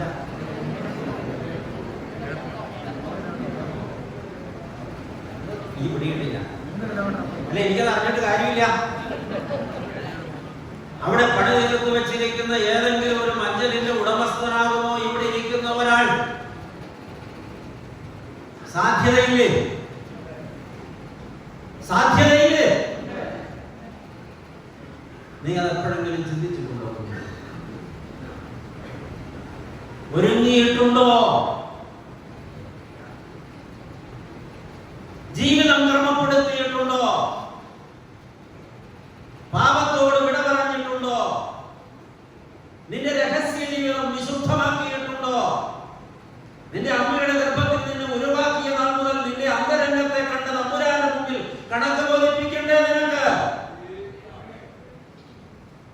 അപ്രതീക്ഷിതമായി മരണം വന്ന് പിടികൂടി കൊണ്ടുപോയാൽ എന്ത് സമാധാനം പറയും? പരസ്പരം മത്സരിച്ച് പരസ്പരം പോരടിച്ച് പരസ്പരം കുത്തിക്കീറി ദൈവമക്കളെ ഒരമ്മ പ്രസവിച്ച മക്കൾ ഒരപ്പൻ ജനിപ്പിച്ച മക്കൾ തമ്മിൽ തല്ലി തലകീറി കോടതിയും കേസുമായി തമ്മിൽ രമ്യതപ്പെടാതെ വർഷങ്ങളായി തമ്മിൽ കണ്ടാൽ മിണ്ടാതെ കയറി ഇറങ്ങാതെ ഒരാവശ്യം വിളിക്കാതെ വിളിച്ചാൽ പോകാതെ മത്സരിച്ച് ഞാനും ഭക്തനാണെന്ന് നടിച്ച് ഭക്തയാണെന്ന് നടിച്ച് പള്ളിയിൽ വന്ന് വചനം കൊണ്ടുവന്ന് കൂട്ടായ്മ നടത്തി ദൈവമക്കളെ ഇടയ്ക്ക് അവസരം കിട്ടിയ മധ്യസ്ഥ പ്രാർത്ഥനയും നടത്തി പാട്ടും പാടി ദൈവവൈദ്യനെ നീ കൂട്ടായ്മയ്ക്കൊക്കെ നല്ല സംഭാവനയും കൊടുത്ത് ഞാൻ ഭക്തനാണെന്ന് ലോകത്തെ ധരിപ്പിക്കാൻ ആ പള്ളി ദൈവത്തിനത് ബോധ്യപ്പെടുന്നുണ്ടോ? ദൈവത്തിനത് ബോധ്യപ്പെടുന്നുണ്ടോ? ഈ രാത്രി മാനസാന്തരപ്പെടാതെ നീ മരിച്ചാൽ നീ നരകത്തിൽ പോകേണ്ടി വരില്ലേ? പരസ്പരം രമ്യതപ്പെടാത്ത സഹോദരങ്ങളിൽ ഒരുവൻ മരിച്ചാൽ രണ്ടുപേരും ഒരുപോലെ നരകത്തിൽ പോകേണ്ടി വരില്ലേ? പരസ്പരം രമ്യതപ്പെടാതെ ഭാര്യ ഭർത്താക്കന്മാർ ഒരാൾ മരിച്ചാൽ രണ്ടുപേരും ഒരുപോലെ നരകത്തിൽ പോകേണ്ടി വരില്ലേ?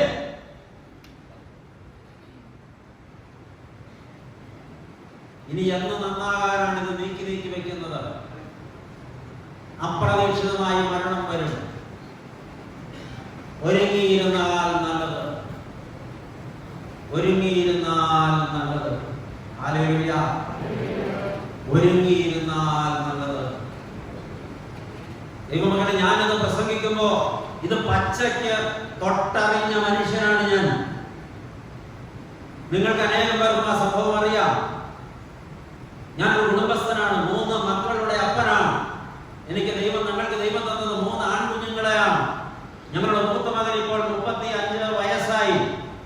പക്ഷേ കഴിഞ്ഞ 23 വർഷമായി അവൻ ഞങ്ങളോട് കൂടെ അല്ല താമസിക്കുന്നത്.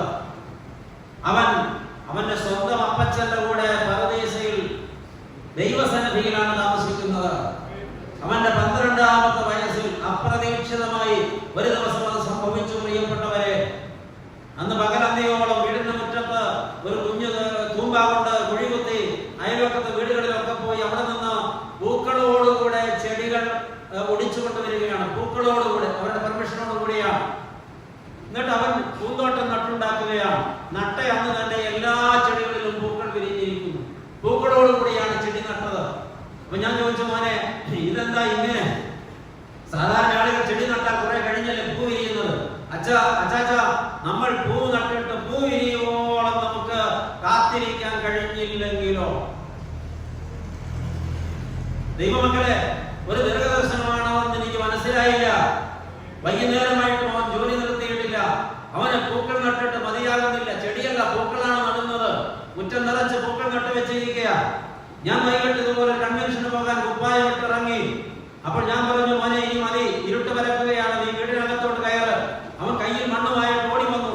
അച്ചാച്ചൻ വന്ന് നിന്നേ, എപ്പോഴാ വരിക? ഞാൻ പറഞ്ഞു 9:30-10 മണിയാവും. അന്ന് എനിക്ക് വാഹനമൊന്നുമില്ല, ആരെങ്കിലും സഹായം വേണം വീട്ടിലെത്താൻ.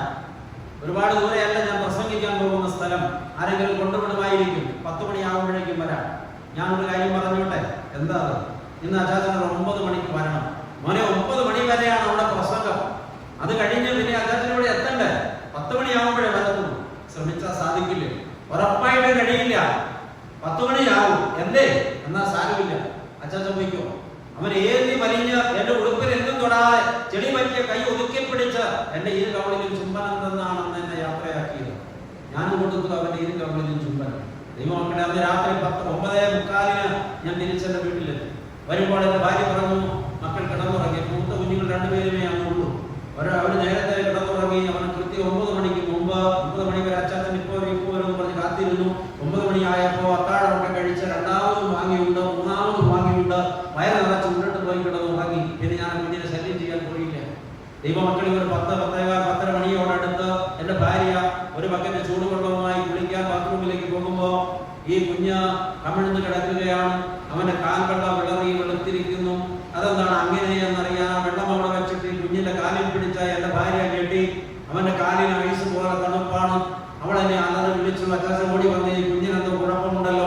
ഞാൻ ഓടിച്ചെന്ന് കവിഴ്ന്ന് കിടക്കുന്ന എന്റെ മോന്റെ പുറത്ത് കൈ കൊണ്ട് തട്ടുമ്പോൾ ഈ കൈകളെന്നോട് സംസാരിച്ചത്, ആ ശരീരത്തിൽ പ്രാണനില്ല, ഐസ് പോലെ തണുത്ത് കഴിഞ്ഞിട്ടുണ്ട്.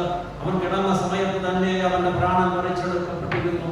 ദൈവമക്കളെ, ഒരു കാർഡിയാക് അറസ്റ്റിലൂടെ ആ ഉറക്കത്തിൽ ആ കുഞ്ഞിന്റെ പ്രാണൻ പറന്നുപോയി. ദൈവമക്കളെ, ഞാനത് തൊട്ടറിഞ്ഞ മനുഷ്യനാണ്. ആശുപത്രിയിൽ കൊണ്ടുപോയി മരണം സ്ഥിരീകരിച്ച് രാത്രി 12:15 മണിക്ക് ഒരു കുഞ്ഞ് ശവപ്പെട്ടിയിൽ ആ പൈതലിന്റെ ശരീരം വെള്ളവസ്ത്രം പുതപ്പിച്ച് ഞങ്ങളന്ന് താമസിച്ചിരുന്ന വാടക വീടിന്റെ സ്വീകരണ മുറിയിൽ കയറ്റി വെച്ചപ്പോ കുനിഞ്ഞിച്ചെന്ന മകന്റെ നെറുകയിൽ ഒരു ചുംബനം കൊടുത്തിട്ട് നിവർന്നു നിന്ന് ഞാൻ പാടിയത് ദുഃഖത്തിന്റെ പാനപാത്രം കർത്താവിന്റെ കയ്യിൽ തന്നാൽ സന്തോഷത്തോടെ ഞാൻ അത് വാങ്ങി പാനം ചെയ്തിട്ട് ഹല്ലേലൂയ പാടുമെന്നാണ് സാധു കൊച്ചു പ്രദേശി എന്ന ഭാഗ്യവാൻ പാടിയ പാട്ട്. അവിടെ നിന്ന് പാടി തുടങ്ങിയിട്ട് 113 പ്രത്യാശാഗാനങ്ങൾ ഇടതടവില്ലാതെ ആ കുഞ്ഞിന്റെ പെട്ടിക്കരികത്ത് നിന്ന് പിറ്റേന്ന് വൈകിട്ട് 5 മണി വരെ ആവർത്തിച്ച് പാടി ഞാൻ ദൈവമക്കളെ, ഈ കുഞ്ഞിന്റെ വേർപാടിൽ എന്നെ ആശ്വസിപ്പിക്കാൻ 4 മെത്രാപ്പോലീത്തമാരും അനേകം വൈദികരും അതുപോലെ അനേകം സുവിശേഷകരും വന്ന് എഴുന്നേറ്റ് നിന്ന് ആശ്വാസവാക്കുകൾ പറയാൻ ശ്രമിച്ചെങ്കിലും അവർക്ക് 3 വാചകത്തിലധികം പറയാൻ കഴിയാതെ അവർ വലിയ നിലവിളിയോടെ സംസാരം അവസാനിപ്പിച്ചു പോയപ്പോ സ്വന്തം മകന്റെ ശവപ്പെട്ടിക്കടുത്ത് എഴുന്നേറ്റ് നിന്ന് ശവപ്പെട്ടിയിൽ കൈവച്ചിട്ട് സ്വന്തം മകന് വേണ്ടി 1.5 മണിക്കൂർ ചരമപ്രസംഗം പറഞ്ഞ അപ്പനാണ് നിങ്ങളോട് സംസാരിക്കുന്നത്. മരണം അടുത്തു വരുന്നത് കണ്ടറിഞ്ഞതാണ്, തൊട്ടറിഞ്ഞതാണ്, രുചിച്ചറിഞ്ഞതാണ് ഞാൻ. ദൈവമക്കളെ, എനിക്കും നിങ്ങൾക്കും ഗ്യാരണ്ടിയില്ല. ഒരുങ്ങിയിട്ടില്ലെങ്കിൽ ക്ഷേമം വരും. അതുകൊണ്ടാണ് വചനം പഠിപ്പിക്കുന്നത്, സമയത്തും അസമയത്തും ഒരുങ്ങി നിൽക്കുക. ഇന്ന് കേട്ടുകൊണ്ടിരിക്കുന്ന പ്രിയപ്പെട്ടവരെ, നിനക്ക് തോന്നുന്നുണ്ടോ നീ സുരക്ഷിതനാണ് എന്ന്? ഇനി ഒരാണ്ടും കൂടെ ബാക്കിയുണ്ട് എന്ന്, ഇനി നാളെ പറയുന്ന പ്രസംഗം കൂടെ കേട്ടിട്ട് മാനസാന്തരപ്പെടാമെന്ന്, അല്ല ഇനി ഒരു 10 വർഷം കൂടെ മുന്നിൽ ബാക്കിയുണ്ടെന്ന്. നമ്മൾ ഒരുപാട് കാര്യങ്ങൾ ജീവിതത്തിൽ പ്ലാൻ ചെയ്യുന്നവരാണ്. പക്ഷെ മരിക്കുന്ന കാര്യത്തെ കുറിച്ച് ജീവിതം മുൻകൂട്ടി കണ്ട് പ്ലാൻ ചെയ്തിട്ടുള്ളവർ ആരാണ്? അവരാണ് ബുദ്ധിമാന്മാർ. ജീവിതം ക്രമപ്പെടുത്തിക്കൊള്ളുക. ഇനി ഒരു അവസരം കൂടെ ഉണ്ടെന്ന് നിനക്കരുത് കുഞ്ഞെ, നിനക്കരുത്. അത് അബദ്ധമാണ്. എനിക്ക് പരിചയമുള്ള ഒരു ചെറുപ്പക്കാരൻ, വയസ്സ് 28. പ്രിയപ്പെട്ട ദൈവമക്കളെ, ഞങ്ങളെ തലേ ദിവസം ഒരുപാട് നേരം വർത്തമാനം പറഞ്ഞിരുന്നവരാണ്. അവൻ വീട്ടിലേക്ക് മടങ്ങിപ്പോയി. പിറ്റേന്ന് രാവിലെ മടങ്ങി വരാമെന്നും ഞങ്ങൾ ഒരുമിച്ച് ഒരു സ്ഥലത്തേക്ക് യാത്ര പോകാമെന്നും ഒക്കെ പറഞ്ഞ് ക്രമീകരിച്ചാണ് പോയത്. പക്ഷെ വെളുപ്പിന് 5 മണിക്ക് മുമ്പ് എനിക്ക് ഒരു ഫോൺ കോൾ കിട്ടി. അന്ന് ലാൻഡ് ഫോൺ മാത്രമുള്ള കാലമാണ്. ആ ഫോണിന്റെ അങ്ങേത്തലക്കിൽ നിന്നൊരു ആർത്തനാദവും ഒരു വലിയ നിലവിളിയും. അതിനൊടുവിൽ പറഞ്ഞു, ആ ചെറുപ്പക്കാരൻ മരിച്ചുപോയി എന്ന്. വിശ്വസിക്കാനായില്ല. അതിരാവിലെ ഞാൻ കുപ്പായവും വിട്ട് ഓടി ആ വീട്ടിലേക്ക് ചെന്നപ്പോ വെള്ളവസ്ത്രം പുതപ്പിച്ച് കിടത്തിയിരിക്കുക വീടിന്റെ വരാന്തയിൽ അവന്റെ ഭൗതിക ശരീരം. അടുത്ത് ചെന്ന് അവന്റെ മുഖത്തേക്ക് കുറെ നേരം നോക്കി നിന്നിട്ട് ഞാൻ അറിയാതെ ചോദിച്ചു പോയി, എന്റെ പൊന്നുമോനെ, നിനക്ക് തരക്കേടൊന്നും ഉണ്ടായിരുന്നില്ലല്ലോ, ഇത് നമ്മൾ കാണുമ്പോ എന്താണടാ സംഭവിച്ചത്? ദൈവമക്കളെ, അവൻ എന്നോട് പറഞ്ഞ മറുപടി, അച്ഛാ, ഞാൻ ഇന്നലെ രാത്രി ഒറ്റയ്ക്ക് 11 മണിയോടടുത്ത സമയത്ത് വീട്ടിലേക്ക് നടന്നു വരികയാണ്. ആ റോഡെനിക്ക് ചില പരിചിതമാണ്. കുണ്ടും കുഴികളും എവിടെ ഉണ്ടെന്ന് കൃത്യമായിട്ട് അറിയാം. മുട്ടും മുഴകളും അറിയാം. അതുകൊണ്ട് ഞാൻ വെളിച്ചം കരുതിയിട്ടില്ല. അതെനിക്ക് പതിവുമാണ്. നാട്ടുവെട്ടമുണ്ട്. ഞാൻ ഇങ്ങനെ നടന്നു പോകുമ്പോ പെട്ടെന്ന് എന്റെ പിന്നിൽ ആരോ നടക്കുന്നത് പോലൊരു തോന്നൽ. ഞാൻ തിരിഞ്ഞു നോക്കി, ആരെയും കണ്ടില്ല. എനിക്ക് തോന്നിയതാണെന്ന് നിലച്ചു. ഞാൻ നടപ്പ് തുടർന്നു.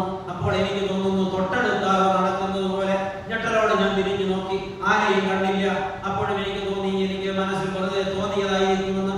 കുറച്ചുകൂടെ ഞാൻ നടന്നപ്പോ എന്നെ തൊട്ടില്ലെന്നവണ്ണം ആരോ ചാരി ചാരി നടക്കുന്നത് പോലൊരു തോന്നൽ. തിരിഞ്ഞു നോക്കി, അപ്പോഴും കണ്ടില്ല ആരെയും. അറിയാതെ ഞാൻ അറഞ്ഞു വിളിച്ചു, ആരാ?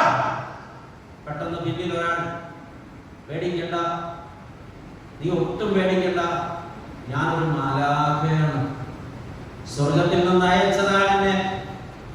ഞാൻ അറിയപ്പെടുന്നത് മരണത്തിന്റെ മാലാഖ എന്നാണ്. നിന്നെ കൂട്ടിക്കൊണ്ട് ചെല്ലാൻ ഉത്തരവ് കിട്ടിയിരിക്കുന്നു. മോനെ, നിന്റെ ഇഹലോകവാസകാലം തീർന്നു, നമുക്ക് പോകാം. ഞാൻ അവനോട് ഒരുപാട് കെഞ്ചി. മാലാഖയോട് ഞാൻ പല സാവകാശങ്ങൾ ചോദിച്ചു. വീട്ടിൽ ചെന്ന് ഒരു വാക്ക് യാത്ര പറയാൻ അനുവാദം ചോദിച്ചു. എനിക്ക് സമയം നീട്ടിത്തരാൻ ഞാൻ അവന്റെ മുമ്പിൽ കെഞ്ചി. ഞാൻ അവനോട് കൈക്കൂലി കൊടുക്കാമെന്ന് പറഞ്ഞു. പക്ഷെ അതിനൊന്നും അവൻ മടങ്ങിയില്ല. അവൻ എന്റെ പ്രാണൻ പറിച്ചെടുത്താൽ പോയി. അങ്ങനെയാണല്ലോ ഞാൻ ഈ അവസ്ഥയിലായിരിക്കുന്നത്. ദൈവമക്കളെ, അവനിത് എന്നോട് എങ്ങനെ പറഞ്ഞു എന്നല്ലേ ഇപ്പൊ നിങ്ങളുടെ സന്ദേഹം. ഈ മരണാനന്തര ശുശ്രൂഷ എന്നൊരു ശുശ്രൂഷയുണ്ടല്ലോ നമ്മുടെയൊക്കെ സഭകളില്. ഹല്ലേലൂയ. ആളുകൾ മരിച്ചാല് പാട്ടുപാടി പ്രാർത്ഥിച്ചൊക്കെ നമ്മൾ കൊണ്ടുപോയി കുഴിമാടത്തിൽ അടക്കുമല്ലോ. ഞങ്ങളുടെ മരണാനന്തര ശുശ്രൂഷയില് ഒരു പാട്ടുണ്ട്. പുരുഷന്മാരുടെ മരണാനന്തര ശുശ്രൂഷയിലെ 2ാം ക്രമത്തിലെ അവസാനത്തെ ബോസ്. അതിനകത്തെ പാട്ട് ഇങ്ങനെയാണ് പാടുന്നത്. സത്യത്തിൽ ഈ പാട്ട് ഈ മരണപ്പെട്ട വ്യക്തി പാടുന്നതായിട്ടാണ് ചിത്രീകരിച്ചിരിക്കുന്നത്. അതാണ് അതിന്റെ പ്രത്യേകത. അവൻ പറഞ്ഞത് ഇങ്ങനെയാണ്, ഇന്നലെ രാത്രി ഏകനായി ഞാൻ നടന്നു പോവുകയായിരുന്നു. പെട്ടെന്ന് പിന്നാലെ വന്നോന്തൂതൻ വീണാനൻ നീതേ വേഗം. ഞാൻ അറിയാതെ നേരെ കൂട്ടിക്കൊണ്ടയ്യോ പോയ ബാന്ധവരെ കാണാൻ അഭ്യർത്ഥിച്ച് കേട്ടില്ലൻ വാക്യം ദൂതൻ വാങ്ങിച്ചില്ലൻ കൈക്കൂലി. പച്ച മലയാളത്തിലല്ലേ, കേട്ടവർക്ക് മനസ്സിലായില്ലേ? ഇന്നലെ രാത്രിയിൽ എൻ്റെ പിന്നാലെ വന്ന ദൂതൻ എൻ്റെ മേലെ ചാടി വീണു. അവൻ എന്നെ കൂട്ടിക്കൊണ്ടുപോയി. അപ്പോൾ ഞാൻ അവനോട് കെഞ്ചി, ഞാൻ അവനോട് പല കാര്യങ്ങൾക്ക് അനുവാദം ചോദിച്ചു. പക്ഷെ അവൻ വഴങ്ങി തന്നില്ല. കൈക്കൂലി കൊടുക്കാമെന്ന് പറഞ്ഞു, അതും വഴങ്ങി തന്നില്ല. ഈ ലോകത്ത് പലരെയും കൈക്കൂലി കൊടുത്ത് മയക്കിയിട്ടുള്ളവരെ, കോഴ കൊടുത്ത് കീശയിലാക്കിയിട്ടുള്ളവരെ മരണത്തിന്റെ മാലാഖ പടികടന്നെത്തിയാൽ നോ കോംപ്രമൈസ്, പോയേ തീരൂ. ഒരുങ്ങിയിട്ടുണ്ടോ? നിങ്ങൾ പേടിച്ചോ? പേടിപ്പിക്കാനല്ല ഇത് പറയുന്നത്, ഓർമ്മപ്പെടുത്താനാണ്. ദൈവമക്കളെ, ഞാൻ എന്ത് പറഞ്ഞാലും ഒരാൾ മരിക്കേണ്ട സമയമാകാതെ മരിക്കില്ല. ഞാൻ ഒന്നും പറഞ്ഞില്ലെങ്കിലും ഒരാൾ മരിക്കേണ്ട സമയമാകുമ്പോൾ മരിക്കും. ഞങ്ങളുടെ സഭയുടെ വലിയ കൺവെൻഷനില് ദാനിയേൽ കുവണ്ണത്തിൽ അച്ഛൻ ഈ ഡിസംബർ മാസത്തിലെ അവസാനത്തെ ഞായറാഴ്ച, അതിന് മുമ്പിലത്തെ ഞായറാഴ്ച പ്രസംഗിച്ചു പുത്തൻകുരിശില്.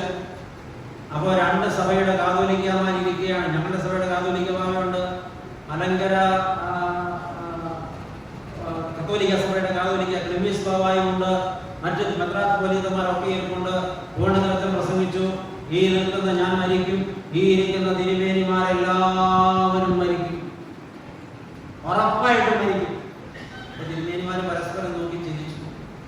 പ്രിയപ്പെട്ടവരെ, ഞാനത് കടമെടുത്ത് പറഞ്ഞാൽ ഇരിക്കുന്ന ഞാൻ മരിക്കും, ഇരിക്കുന്ന സജീവച്ചൻ മരിക്കും. അച്ഛൻ്റെ പേരെന്നോട് പറഞ്ഞാൽ നീ മറന്നു, തോമസ് അച്ഛൻ, തോമസ് അച്ഛൻ മരിക്കും, നോബിനച്ഛനും മരിക്കും. നിങ്ങൾക്ക് സമാധാനമായിട്ടെന്ന് പറഞ്ഞ ഞങ്ങളുടെ കാര്യം ആദ്യം പറഞ്ഞ നിങ്ങളെല്ലാവരും മരിക്കും. ആമേൻ, മരിക്കും, തർക്കമില്ല, മരിക്കും. ഒരുങ്ങിയിട്ട് മരിക്കണം, മരിക്കാൻ ഒരുങ്ങണം. സമയത്തും അസമയത്തും ഒരുങ്ങി നിൽക്കണം. ഹല്ലേലൂയ. ഒരു സംഭവം കൂടെ പറഞ്ഞിട്ട് ഞാൻ ആ ഭാഗം ഒന്ന് അവസാനിപ്പിക്കണം. ഒരു ചെറുപ്പക്കാരൻ, കോടാനുകോടീശ്വരൻ, വലിയ ബിസിനസ് സമ്രാട്ട്, 150-ലധികം വാഹനങ്ങൾ സ്വന്തമായിട്ടുള്ളവൻ, 1000-ൽ ചിലവാനം ഏക്കർ സ്ഥലം സ്വന്തമായിട്ടുള്ളവൻ, ഏതാണ്ട് 1,00,000-ലധികം സ്ക്വയർ ഫീറ്റ് ബിൽഡിംഗ് സ്വന്തമായിട്ട് പലയിടങ്ങളിലായിട്ട് പണിതിട്ടിരിക്കുന്നവൻ, ദൈവമക്കളെ കോടാനുകോടികളുടെ ഉടമസ്ഥൻ. അദ്ദേഹം പാർക്കുന്ന ദേശത്ത് 10-12 ബാങ്കിൽ അദ്ദേഹത്തിന് അക്കൗണ്ട് ഉണ്ട്. എല്ലാ ബാങ്കിലും കോടികൾ ബാലൻസ് ഉണ്ട്. 32-ാമത്തെ വയസ്സിൽ നെഞ്ചിൽ ഒരു കൊളുത്തിപ്പിടുത്തം, സഹിക്ക വയ്യാത്ത കൊളുത്തായി തോന്നിയപ്പോ ഗ്യാസ് ആണെന്ന് നിരൂപിച്ച് വീട്ടിലിരുന്ന ഗ്യാസിന്റെ മരുന്നെല്ലാം വാരിപ്പുറത്ത് തിന്നു. പക്ഷെ ആ കൊളുത്ത് അങ്ങോട്ട് കിട്ടുന്നില്ല. ആ ദിവസം അങ്ങനെ അങ്ങ് കഴിഞ്ഞുപോയി. പിറ്റേ ദിവസം നേരം എടുത്തപ്പോഴും അതേ അവസ്ഥ. അന്നും കയ്യിൽ കിട്ടിയ മരുന്നൊക്കെ വാരി തിന്നെങ്കിലും ഈ അവസ്ഥയ്ക്ക് ഒരു മാറ്റം വരുന്നില്ല. അദ്ദേഹത്തിന്റെ ഭാര്യയ്ക്ക് അദ്ദേഹത്തോട് നല്ല സ്നേഹം ഉണ്ടായിരുന്നത് കൊണ്ട് അദ്ദേഹത്തിന്റെ ഭാവമാറ്റം അവൾക്ക് മനസ്സിലായി. ഈ സ്നേഹമുള്ള ഭാര്യമാർക്ക് ഭർത്താക്കന്മാരുടെ മുഖത്ത് നോക്കിയാൽ അവരുടെ വിഷമങ്ങളൊക്കെ മനസ്സിലാവും. സ്നേഹമുള്ളവർക്ക് മനസ്സിലാവുമോ? സ്നേഹമുള്ള ഭർത്താക്കന്മാർക്ക് അവരുടെ ഭാര്യമാരുടെ മുഖത്ത് നോക്കിയാൽ അവരുടെ വിഷമതകളൊക്കെ മനസ്സിലാവും. ഇത് മനസ്സിലാകുന്നില്ലെങ്കിൽ അതിന്റെ അർത്ഥം അത് ഞാൻ ഭാര്യയോട് സ്നേഹം ഇല്ലെന്നാണ്. തിരിച്ചും അങ്ങനെ തന്നെയാണ്. പക്ഷെ ഈ മനുഷ്യന്റെ ഭാര്യയ്ക്ക് ഇയാളോട് നല്ല സ്നേഹം ഉണ്ടായിരുന്നു. ഈ സ്ത്രീ ചോദിച്ചു, അച്ചായ, ഞാൻ ഇന്നലെ മുതൽ ശ്രദ്ധിക്കുന്നതാണ്, എന്തോ പ്രയാസമുള്ളതുപോലെ തോന്നൽ, എന്തെങ്കിലും കുഴപ്പമുണ്ടോ? അപ്പൊ ഈ മനുഷ്യൻ മറച്ചു വെക്കാൻ കഴിഞ്ഞില്ല. എടി, ഇന്നലെ ഉച്ചയായപ്പോ തുടങ്ങിയതാ നെഞ്ചിലൊരു കൊളുത്തിപ്പിടുത്തം. ഞാൻ ഇവിടെ ഇരുന്ന് മരുന്നെല്ലാം വാരിപ്പുറത്ത് തിന്നിട്ടും യാതൊരു പ്രയോജനവും കിട്ടുന്നില്ല. ഇപ്പോഴും ആ കൊടുത്ത് അങ്ങനെ തന്നെ നിൽക്കും. ഇത് കേട്ടവായി കേൾക്കാത്തവായി ഇവിടെ ഒറ്റ അലറിച്ച് ഒരു നിലവിളിയും. എന്റെ അച്ചായോ, എന്താ ഇതുവരെ ഒന്നും മിണ്ടാതിരുന്നത്? വല്ലാത്ത കാലമാവുള്ള കാര്യാക്ക പ്രശ്നമായിരിക്കും. ഇപ്പൊ തന്നെ ആശുപത്രിയിൽ പോകണം. ഇത് കേട്ട അപ്പം നമ്മെ നിലവിളിച്ചോണ്ട് ഓടി വന്നു. കാര്യം പറഞ്ഞപ്പോൾ അവരും കൂട്ട നിലവിളി കിട്ടു. പ്രിയപ്പെട്ടവരെ, എത്രയും പെട്ടെന്ന് ആശുപത്രിയിൽ പോകണമെന്നുള്ള തീരുമാനത്തിലായി. എമർജൻസി വിളിച്ചു. അവർ ആശുപത്രിയിൽ ചെന്ന് ക്യാഷ്വാലിറ്റി കയറി. ക്യാഷ്വാലിറ്റിയിൽ ഒരു രോഗിയെ കിട്ടിയാൽ അത് നെഞ്ചുവേദനയാണെന്ന് പറഞ്ഞാൽ ഉടനെ ECG എടുക്കണം എന്നാണ് റൂള്. ECG എടുത്തു, കംപ്ലൈന്റ് ഒന്നും കാണുന്നില്ല. അപ്പൊ ഡോക്ടേഴ്സ് പറഞ്ഞു, ഒരു പക്ഷേ അറ്റാക്ക് വന്ന് പോയതായിരിക്കും, അതുകൊണ്ട് ഇപ്പോൾ തന്നെ ബ്ലഡ് എടുത്ത് പരിശോധിക്കും. ബ്ലഡ് എടുത്ത് പരിശോധിച്ചു. കഴിഞ്ഞ 10-12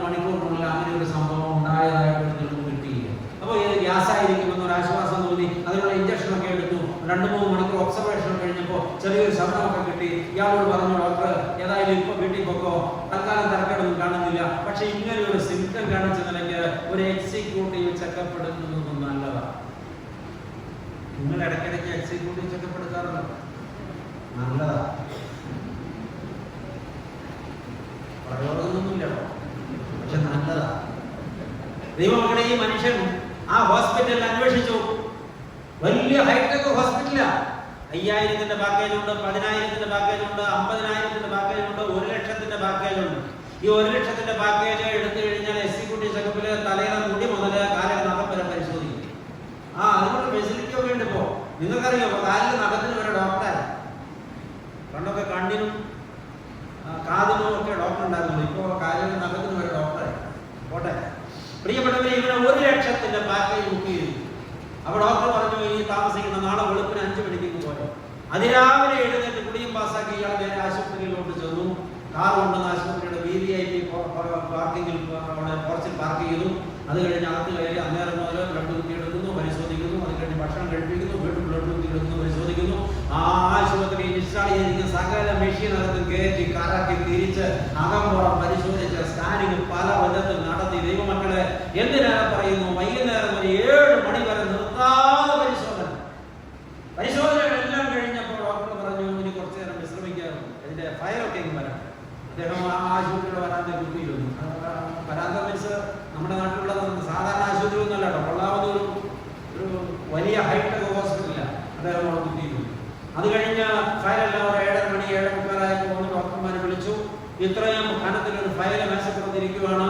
ഇതിന്റെ ഓപ്പോസിറ്റ് 5 ഡോക്ടേഴ്സ് നിരനിരയായിട്ടിരിക്കുക. അതിൽ ഒരുത്തൻ ഇവരുടെ കൂടെ പഠിച്ച ഡോക്ടറാണ്. പ്രിയപ്പെട്ടവരെ, ഈ മനുഷ്യൻ ഓപ്പോസിറ്റ് ഇരിക്കുക. ഡോക്ടർമാരും ഒന്നും മിണ്ടുന്നില്ല. അപ്പോഴേ ഇതാണ് അതിന്റെ പരിശോധനയുടെ റിസൾട്ട്. അല്ല അതിനകത്ത് എന്തെങ്കിലും തകരാറുണ്ടോ? ആരും ഒന്നും മിണ്ടുന്നില്ല. ഡോക്ടർമാരെ, എന്നെ ടെൻഷൻ പിടിപ്പിച്ച് കൊല്ലരുത്, എന്തെങ്കിലും കാര്യമുണ്ടെങ്കിൽ പറയണം, എന്തെങ്കിലും കുഴപ്പമുണ്ടോ? അവസാനം ഒരു ഡോക്ടർ പൊട്ടി അങ്ങോട്ട് ചിരിച്ചു. കൂടെ മറ്റു ഡോക്ടർമാരെ ചിരിച്ചു. ഇവനാകെ വെപ്രാളോ, നിങ്ങൾ എന്തിനാ ചിരിക്കുന്നത്? എടോ മനുഷ്യ, ഈ ഫയൽ എന്താ സംസാരിക്കുന്നത് അറിയാമോ? ഇനി വരുന്ന 20 വർഷത്തേക്ക് നിനക്ക് ഫുൾ ഗ്യാരണ്ടി. നിന്റെ ഹാർട്ട് ഓക്കെയാണ്, നിന്റെ കിഡ്നി ഓക്കെയാണ്, നിന്റെ ലിവർ ഓക്കെയാണ്, നിന്റെ ലങ്സ് ഓക്കെയാണ്, നിന്റെ ആന്തരികാവങ്ങളെല്ലാം ഓക്കെയാണ്. ഇനി 20 വർഷത്തേക്ക് യാതൊന്നും പേടിക്കണ്ട, ഫുൾ ഗ്യാരണ്ടി. താനും എടുത്തുകൊണ്ട് പോകും, ധൈര്യമായിട്ട് വീട്ടിൽ പോയി സന്തോഷമായിട്ടിരിക്കാൻ പറ്റും. ആനന്ദം വരാതിരിക്കുമോ? ടെൻഷൻ മാക്സിമത്തിൽ നിൽക്കുമല്ലായിരുന്നു. അയാൾ അവിടെ വെച്ചത് പ്രകടിപ്പിച്ചില്ല. ഫയൽ എടുത്തുകൊണ്ട് ഓടി ഈ ആശുപത്രിയുടെ VVIP പാർക്കിങ്ങിലേക്ക് ചെന്ന് കാർ തുറന്ന് 1.5 കോടി രൂപയുടെ കാറിലാണ് ഇയാൾ വന്നിരിക്കുന്നത്. ഈ കാറിന്റെ ബാക്ക് സീറ്റിലേക്ക് ഫയൽ ഇട്ടു, ഡ്രൈവിംഗ് സീറ്റിൽ കയറിയിരുന്നു. 2 ചാട്ടം ചാടി 5-6 ആർച്ച ഇറങ്ങി ദൂരം കടച്ചിട്ട് ഇതാരും കാണുന്നൊന്നുമില്ല. ഇയാളുടെ വികാരപൂർവ്വം പ്രകടിപ്പിക്കുന്നു. അത് കഴിഞ്ഞ് വണ്ടി സ്റ്റാർട്ട് ചെയ്ത് പോകാനാഞ്ഞപ്പോ ഇയാളുടെ ഉള്ളിൽ ഒരു ചിന്ത, രാവിലെ 5 മണിക്ക് ജയിലിൽ വന്ന് കയറിയത്, ഇതുവരെ ഇതിനകത്ത് എത്ര വട്ടം നിങ്ങൾ ഓടുമായിരുന്നു, എന്തെങ്കിലും കാര്യമായിട്ട് കഴിക്കണം, നന്നായിട്ട് വിശക്കുന്നു. ഈ ഹോസ്പിറ്റലിൽ നിന്ന് ഒരുപാട് ദൂരെയല്ലാതെ കൊള്ളാവുന്ന ഒരു ഹോട്ടലുണ്ട്. ആ ഹോട്ടലിലേക്ക് ഈ സമയത്ത് കാർ കൊണ്ടുപോയാൽ പാർക്കിംഗ് കിട്ടാൻ ബുദ്ധിമുട്ടാണ്. അതുകൊണ്ട് കാർ ഇവിടെ തന്നെ കിടക്കട്ടെ, നടന്നുകൊണ്ട് പോകാം. കുറച്ച് ദൂരമേ ഉള്ളൂ, 400 മീറ്റർ അല്ലെങ്കിൽ 500 മീറ്റർ, അത്രയേ ഉള്ളൂ. ഈ മനുഷ്യൻ നടന്നു പോകാൻ തീരുമാനിച്ചു. പ്രിയപ്പെട്ടവരെ, ഇയാൾ പോകുന്ന ഹോട്ടലിന് ഒരു പ്രത്യേകതയുണ്ട്. അതിന് മുമ്പിൽ ഒരു ബോർഡ് തൂങ്ങുന്നുണ്ട്, BAR. നിങ്ങളത് കണ്ടിട്ടുണ്ടാകാൻ കഴിയും.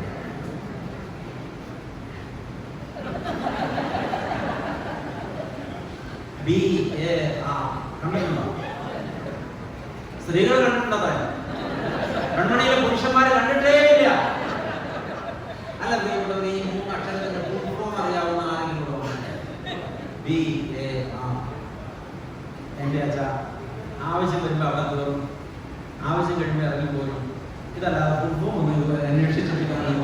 ഇവിടെ ഇരിക്കുന്ന ആരൊക്കെയോ മനസ്സിൽ പറയുന്നത് ഞാനിവിടെ ഡെലിവറി എന്നാണെന്ന് അറിഞ്ഞു വെച്ചോ, നല്ലതാണ്. ബീവറേജ് അറ്റാച്ച്ഡ് റെസ്റ്റോറൻറ്റ്, അത്രേ ഉള്ളൂ.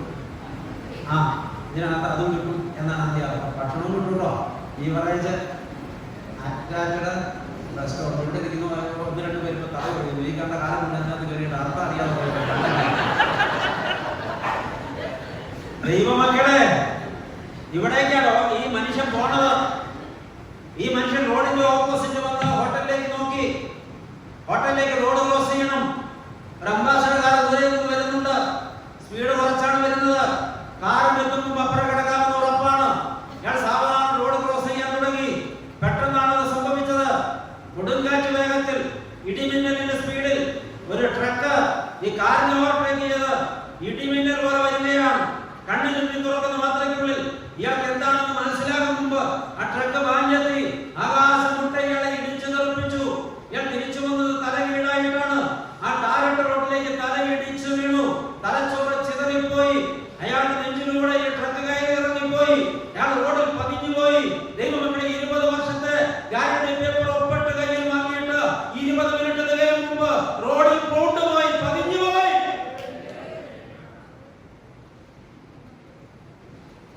അരമണിക്കൂറിന് ശേഷം പോലീസ് ഇടപെട്ട് ശവല കൊണ്ടും ധൂപ കൊണ്ടും ഈ റോഡിൽ നിന്ന് ഇയാളുടെ ഡെഡ് ബോഡി വടിച്ചു കോരിയെടുത്ത് കുത്തി കോരിയെടുത്ത് ആ ഹോസ്പിറ്റലിന്റെ മോർച്ചറിയിലേക്ക് മാറ്റിയിട്ടുണ്ട്.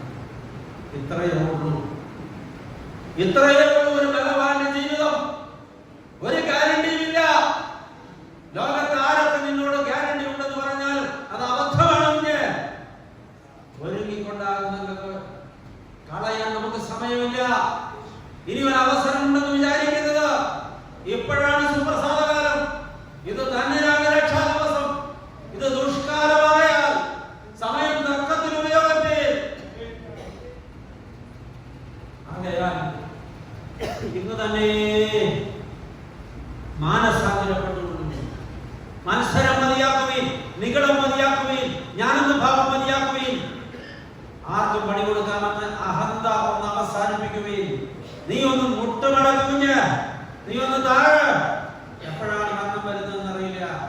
ആവർത്തിച്ച് പറയട്ടെ, മരിച്ച ശേഷം മാനസാന്തരപ്പെടാമെന്നുള്ളത് വെറും വ്യാമോഹമാണ്, സാധ്യമല്ല.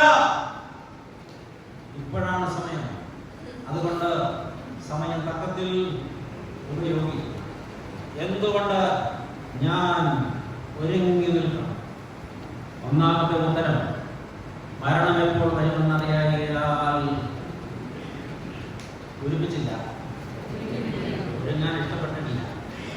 മരണം എപ്പോൾ വരുമെന്നറിയാൻ ഒരുങ്ങി നിൽക്കുക. ഹല്ലേലൂയ. ഇപ്പൊ ഹല്ലേലൂയയ്ക്ക് എന്തോ സംഭവിച്ചിട്ടുണ്ട്. ഹല്ലേലൂയ. ഇങ്ങനെയൊക്കെ പ്രസംഗിച്ചിട്ട് ഹല്ലേലൂയ പറയാൻ പറഞ്ഞാൽ പറ്റില്ല എന്ന് നിങ്ങൾ ആരോ ആത്മകഥ പറയുന്നത് പോലെ കേൾവിക്ക് ഇവിടെ കേൾക്കും. പക്ഷെ നിവൃത്തിയില്ല. എന്നെ ഇന്ന് രാത്രി ഇവിടെ നിർത്തിയത് സ്വർഗത്തിലെ തമ്പുരാനാണ്.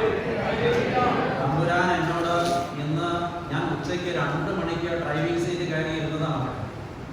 എനിക്ക് തോന്നുന്നു 120 കിലോമീറ്ററിലധികം ഞാൻ ഡ്രൈവ് ചെയ്തിട്ടുണ്ട്. ഈ ദൂരം അത്രയും വണ്ടി ഓടിച്ച് ഇവിടെ വന്ന് ഞാനിവിടെ നിന്നെങ്കിൽ എൻ്റെ ബലത്താലോ എൻ്റെ തീരുമാനത്താലോ ബഹുമാനപ്പെട്ട നിങ്ങളുടെ വികാരിയച്ഛൻ സജുമതി അച്ഛൻ്റെ താല്പര്യത്താലോ ഒന്നുമല്ല ഞാനിവിടെ നിന്നത്. സ്വർഗത്തിലെ തമ്പുരാൻ കൽപ്പിച്ച് നിർത്തിയതാണ്.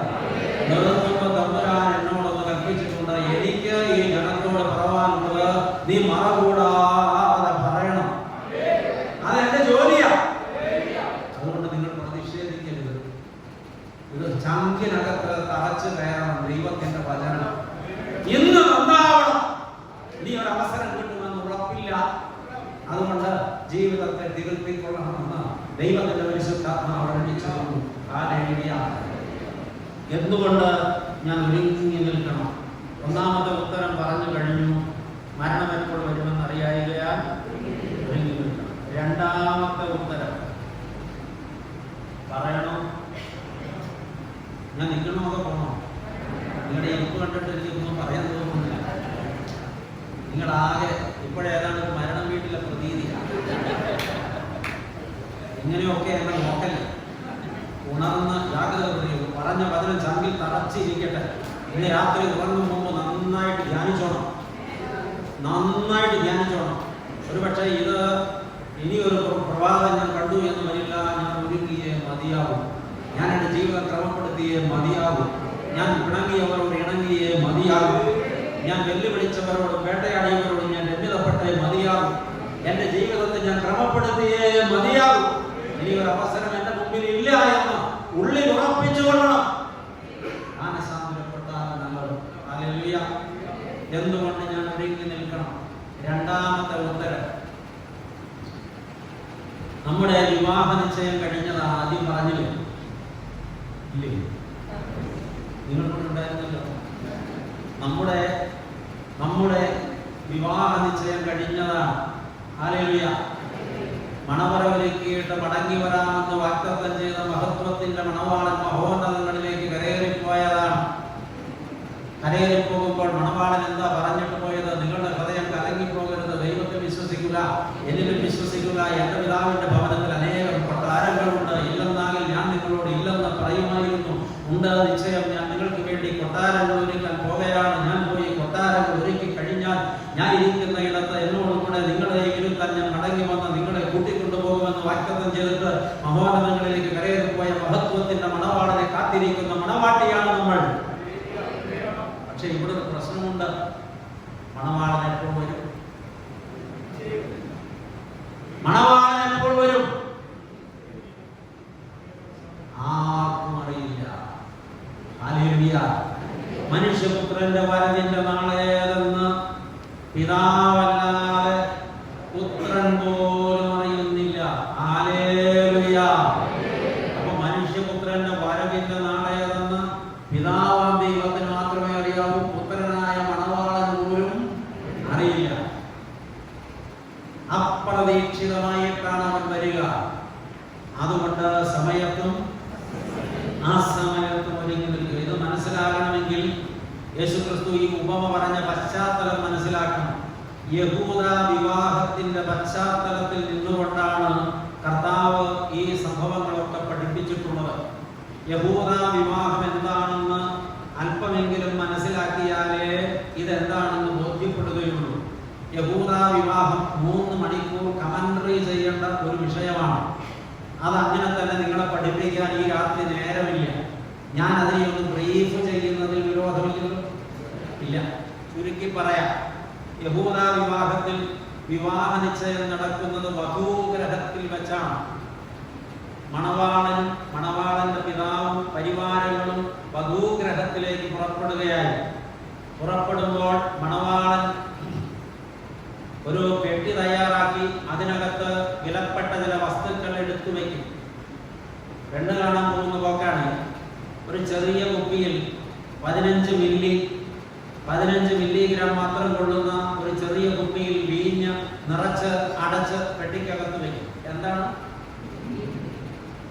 പതുക്കെ പറഞ്ഞാൽ എനിക്ക് വ്യക്തമായിട്ട് ആ വീഞ്ഞ് നിങ്ങൾ എന്നോട് കോപ്പറേറ്റ് ചെയ്യാൻ ഉദ്ദേശിച്ചിട്ടില്ല. ദൈവമക്കളെ, ഒന്നാമത്തെ കുപ്പിയിൽ എന്താ ഉള്ളത്? ഒരു ചെറിയ ബോട്ടിൽ 15 മില്ലി, 1/2 ഔൺസ് വീഞ്ഞ്. പിന്നെ 15 മില്ലിയോ 10 മില്ലിയോ കൊള്ളുന്ന വേറെ ഒരു കുപ്പി നിറയെ പരിമള തൈലം, വില കൂടിയ പരിമള തൈലം നിറച്ച് അതും അടച്ച് പെട്ടിക്കകത്ത് വയ്ക്കും. രണ്ടാമത്തെ കുപ്പിയിൽ എന്താ? പരിമള തൈലം. മൂന്നാമത് തൂവെള്ള പഞ്ഞി നൂല് കൊണ്ട് നെയ്തെടുത്ത ഒരു ശുഭ്ര നിലയങ്കി എടുത്ത് പെട്ടിക്കകത്ത് വയ്ക്കും. മണവാട്ടിക്ക് സമ്മാനം കൊടുക്കാനാ, കല്യാണം ഉറക്കുവാണെങ്കിൽ ദൈവമക്കളെ പെട്ടിക്കകത്ത് വയ്ക്കും. നാലാമത് പൊന്നുകൊണ്ട് പണിതതും രത്നം പതിപ്പിച്ചതുമായ ഒരു പൊന്മോതിരം എടുത്ത് പെട്ടിക്കകത്ത് വയ്ക്കും. ഇപ്പൊ പെട്ടിക്കകത്ത് എത്ര സാധനമുണ്ട്? 4 സാധനമുണ്ട്. ഈ പെട്ടിയും എടുത്തുകൊണ്ടാണ് മണവാളൻ പെൺവീട്ടിലേക്ക് പോകുന്നത്. അപ്പോൾ മണവാളന്റെ അപ്പൻ അതിനേക്കാൾ ഒരു 6-7 മടങ്ങ് വലിപ്പമുള്ള ഒരു മുട്ടൻ പെട്ടിയും എടുത്ത്, അല്ലെങ്കിൽ ആളുകളെ കൊണ്ട് ചുമപ്പിച്ച്, അല്ലെങ്കിൽ കഴുതപ്പുറത്ത് കയറ്റി ആ പെട്ടിയുമായിട്ട് മണവാളന്റെ അപ്പനും പുറപ്പെടും കൂടെ. അപ്പൊ ഈ അപ്പന്റെ പെട്ടിക്കകത്ത് എന്നതാണാവും? 4 സാധനം 5 സാധനം ഒന്നുമില്ല. അതിനകത്ത് ഒറ്റ ഒരു സാധനമുള്ളൂ. എന്നതാണെന്ന് പറയാമോ? അറിയാൻ പാടില്ല. പെട്ടിക്കകത്ത് നിറച്ചും കാശാണ്, പണം. ഇത് എന്തിനാണെന്നല്ലേ വഴിയെ പറയാം. അവരങ്ങോട്ട് ചെന്ന് കഴിയുമ്പോൾ വിശാലമായ ഒരു ഹാള് വിരിച്ചൊരുക്കിയിട്ടിരിക്കുന്നു. മണവാളനെയും പരിവാരങ്ങളെയും സ്വീകരിച്ച് അകത്തേക്ക് കയറ്റുന്നു. ആ ഹാളിന്റെ ഒത്ത നടുവില് ഒരു മനോഹരമായ ടേബിൾ വെള്ളം വിരിച്ച് ഇട്ടിട്ടുണ്ട്. മണവാളൻ ചെന്ന് കയറി കഴിഞ്ഞാൽ ആ പെട്ടി തുറന്ന് അതിനകത്തെ ആദ്യത്തെ കുപ്പി, അതിനകത്ത് എന്നതാ? വീഞ്ഞ് നിറച്ച ഈ ചെറിയ ബോട്ടിലെടുത്ത് ഈ മേശപ്പുറത്ത് വെച്ചിട്ട് മണവാളൻ ഇരിപ്പാൻ ഒരുക്കിയ ചെയറിലാണ് ചെന്നിരിക്കും. തൊട്ടടുത്ത ചെയറിൽ അവന്റെ അപ്പൻ ഈ പെട്ടിയുമായിട്ട് ചെന്നിരിക്കും. പരിവാരങ്ങളൊക്കെ അവിടെ ചെന്നിരിക്കും. ഇതിന്റെ ഓപ്പോസിറ്റ് സൈഡിൽ കുറെ കസേരകൾ ഇട്ടിട്ടുണ്ട്. ഇവിടെ നിന്ന് അങ്ങോട്ട് തിരിഞ്ഞ് മണവാട്ടിയുടെ അപ്പനും ഇവിടുത്തെ കാരണവന്മാരും പ്രധാനികളും ഇരിക്കുകയാണ്. പ്രിയപ്പെട്ടവരെ, മണവാട്ടി ഈ സ്ഥലത്തെങ്ങുമില്ല, പക്ഷെ മണവാട്ടി അവിടെ ഉണ്ട്. മണവാട്ടി എവിടെയാണെന്ന് അറിയാമോ? മണവാട്ടിയുടെ അപ്പൻ ഇരിക്കുന്നതിന്റെ പിന്നിൽ ഒരു തിരശീല തൂക്കിയിട്ടുണ്ട്. ഇവിടെ ഒരു തിരശീല കാണാമല്ലോ. ഈ തിരശീല നല്ല കട്ടിയുള്ള തിരശീലയാണ്, പക്ഷെ അവിടെ തൂക്കിയിട്ടിട്ടുള്ള തിരശീലയ്ക്ക് വളരെ നൈസാണ്, അത് ട്രാൻസ്പെറന്റ് ആയിട്ടുള്ള തിരശീലയാണ്. ഈ തിരശീലയുടെ അപ്പുറത്ത് മണവാട്ടിയും അവളുടെ തോഴിമാരുമുണ്ട്. ഈ രംഗം നിങ്ങൾക്ക് കാണാൻ പറ്റുന്നുണ്ടോ? കാണണം. വിഷ്വൽ ചിത്രം വരയ്ക്കുകയാണിപ്പോ. പ്രിയപ്പെട്ടവരെ, മണവാട്ടിയും തോഴിമാരും ഈ കർട്ടന്റെ അപ്പുറത്തുണ്ട്. അവിടെ ഇരുട്ടാണ്. ഇവിടെ അങ്ങോട്ട് നോക്കിയാൽ ആരെയും കാണാൻ പറ്റില്ല. ഇവിടെ വെളിച്ചമാണ്. അവിടെ ഇങ്ങോട്ട് നോക്കിയാലെല്ലാം കാണാം. സത്യത്തിൽ ഇത് പെണ്ണ് കാണലല്ല, ആണ് കാണലാണ്. ദൈവമക്കളെ, ഈ മണവാളനെ മണവാട്ടിയുടെ അപ്പൻ ഇന്റർവ്യൂ ചെയ്യും. മണവാട്ടി ഇതെല്ലാം കണ്ടോണ്ടാണ് നിൽപ്പുണ്ട് കേട്ടോ. പേര്, ഊര്, അവന്റെ വിദ്യാഭ്യാസ യോഗ്യത, അവന്റെ ജോലി, അവന്റെ വരുമാന സ്രോതസ്, അവന്റെ സ്റ്റാറ്റസ്, അവന്റെ കുടുംബ പാരമ്പര്യം, അവന്റെ കുലമഹിമ, അവന്റെ വേദപ്രമാണം സംബന്ധിച്ച പരിജ്ഞാനം, അവന്റെ ആത്മീയ കാര്യങ്ങളുടെ ശുഷ്കാന്തി, അവൻ ആലയത്തോടുള്ള ബന്ധം, ഇതെല്ലാം ഈ പിതാവ് ചോദിക്കും. അതിനെല്ലാം സത്യസന്ധമായി അവൻ ഉത്തരം പറയും. ഇതെല്ലാം പെൺകൊച്ചു കണ്ടുകൊണ്ട് നിൽക്കുവാണേ. ഇന്റർവ്യൂ കഴിയുമ്പോ ചെറുക്കന്റെ അപ്പൻ പെണ്ണിന്റെ അപ്പനോട് ചോദിക്കും, സഹോദര, നിന്റെ മകൾക്ക് എന്റെ മകന്റെ ഭാര്യയായിരിക്കാൻ സമ്മതമാണോ? ഞാൻ ചോദിക്കട്ടെ. തല പുറകോട്ട് തിരിച്ചിട്ട് ഈ അപ്പൻ ചോദിക്കും, മോളെ, ഈ ഇരിക്കുന്ന പുരുഷന് ഭാര്യയായിരിക്കാൻ നിനക്ക് സമ്മതമാണോ? സമ്മതമല്ലെന്നാണ് ഈ കുട്ടിക്ക് മറുപടിയെങ്കിൽ അവൾ അവിടെ നിന്ന് വളരെ വിനയത്തോടെ പറയും, നിങ്ങൾ എല്ലാവരും എന്നോട് ക്ഷമിക്കണം, അതിഥികൾ പ്രത്യേകം എന്നോട് ക്ഷമിക്കണം, എനിക്ക് മനസ്സില്ല. അപ്പോൾ തന്നെ ഈ വിഞ്ഞുമൊക്കെ എടുത്ത് പെട്ടിക്കകത്ത് വെച്ച് വെട്ടിയൊക്കെ പറക്കി പൊടിയും തട്ടി വീട്ടിൽ പോവാ. അവിടെ കഴിഞ്ഞു. ഇനി തിരിച്ച് ഈ പെൺകുട്ടിക്ക് ഇവന്റെ ഭാര്യയായിരിക്കാൻ മനസ്സാണ് എങ്കിൽ അവിടെ ഒരു അക്ഷരം പോലും ഉരിയാടുകയില്ല. മറിച്ച് ഈ കർട്ടൻ ഇങ്ങോട്ട് വളഞ്ഞു മാറ്റി ഈ സദസ്സിലേക്ക് ഇറങ്ങി വരും. ഇറങ്ങി വന്നിട്ട് അവിടെ ഇരിക്കുന്ന സകലരെയും തൊഴുകയോടെ ചെറുപുഞ്ചിരിയോടെ തലമടങ്ങി വളരെ വിനയാന്വിതയായി മുന്നോട്ട് നടന്ന് ആ ഹാളിന്റെ ഒത്ത നടുവിലെത്തി ആ ടേബിളിന്റെ പുറത്ത് വെച്ചിരിക്കുന്ന വീഞ്ഞുകുപ്പിയെടുത്ത് തുറന്ന് അത് മുഴുവനും ഒന്ന് കുടിക്കും. ഇവിടെ ഇരിക്കുന്ന സഹോദരിമാരുടെ സങ്കടം, ഞങ്ങളുടെ ഒന്നും കല്യാണത്തിന് ഇങ്ങനെ ഇല്ലാതെ പോലും. അത് നിങ്ങളെ യഹൂദന്മാരല്ലല്ലോ. ഇത് യഹൂദന്റെ കല്യാണത്തെ കുറിച്ചാണ് പറയുന്നത്. വീഞ്ഞു കുടിച്ചെന്ന്, ദൈവമക്കളെ, വീഞ്ഞു കുടിച്ചെന്ന് പറയുമ്പോൾ നിങ്ങൾ പെട്ടെന്ന് തെറ്റിദ്ധരിക്കുന്നത് അവർ കണ്ടുപിടിച്ചു എന്നാണ്. നോ, ഇത് വളരെ സിംബോളിക് ആയിട്ടുള്ള ഒരു പരിപാടിയാണ്. അത് ലഹരി പിടിക്കാൻ മാത്രമില്ല, വെറും 15 മില്ലി, അര ഔൺസ്. എന്താണ് അതുകൊണ്ട് നമ്മൾ പറയാതെ പറയുന്നത്?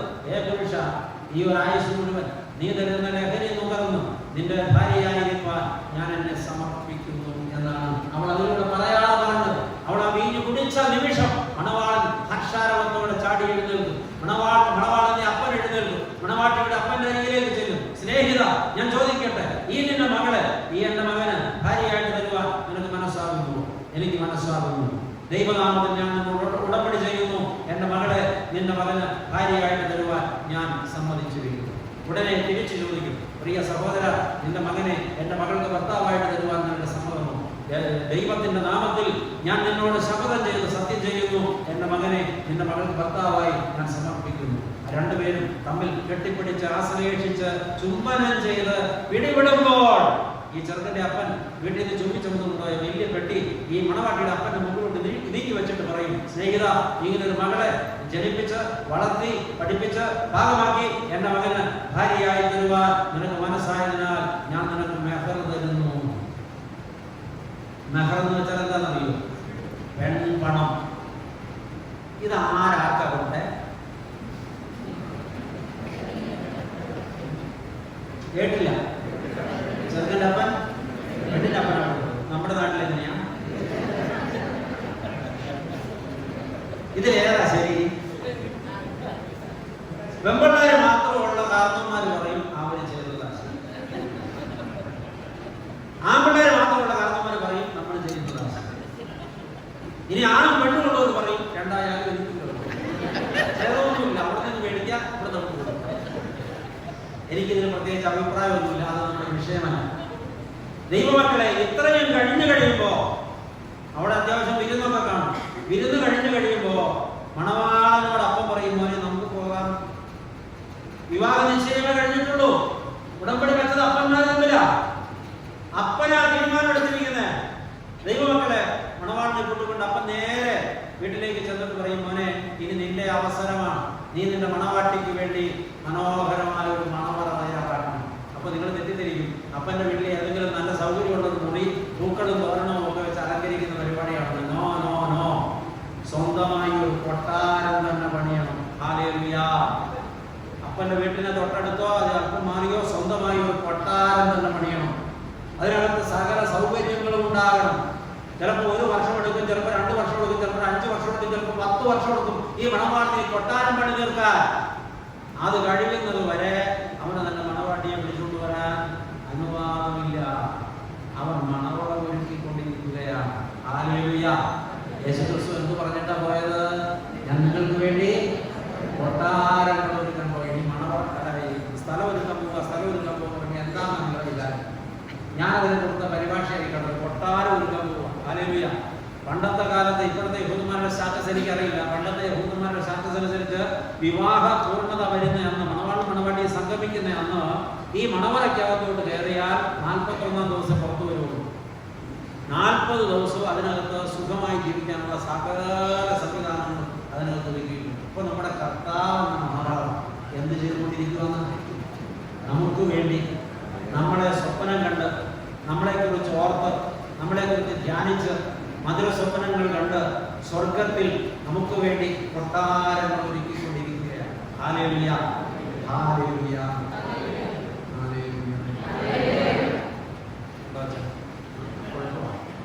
ഇപ്പൊ നിങ്ങളുടെ മനസ്സിലായിട്ട് ഹല്ലേലൂയ പറഞ്ഞൊന്നുമല്ല.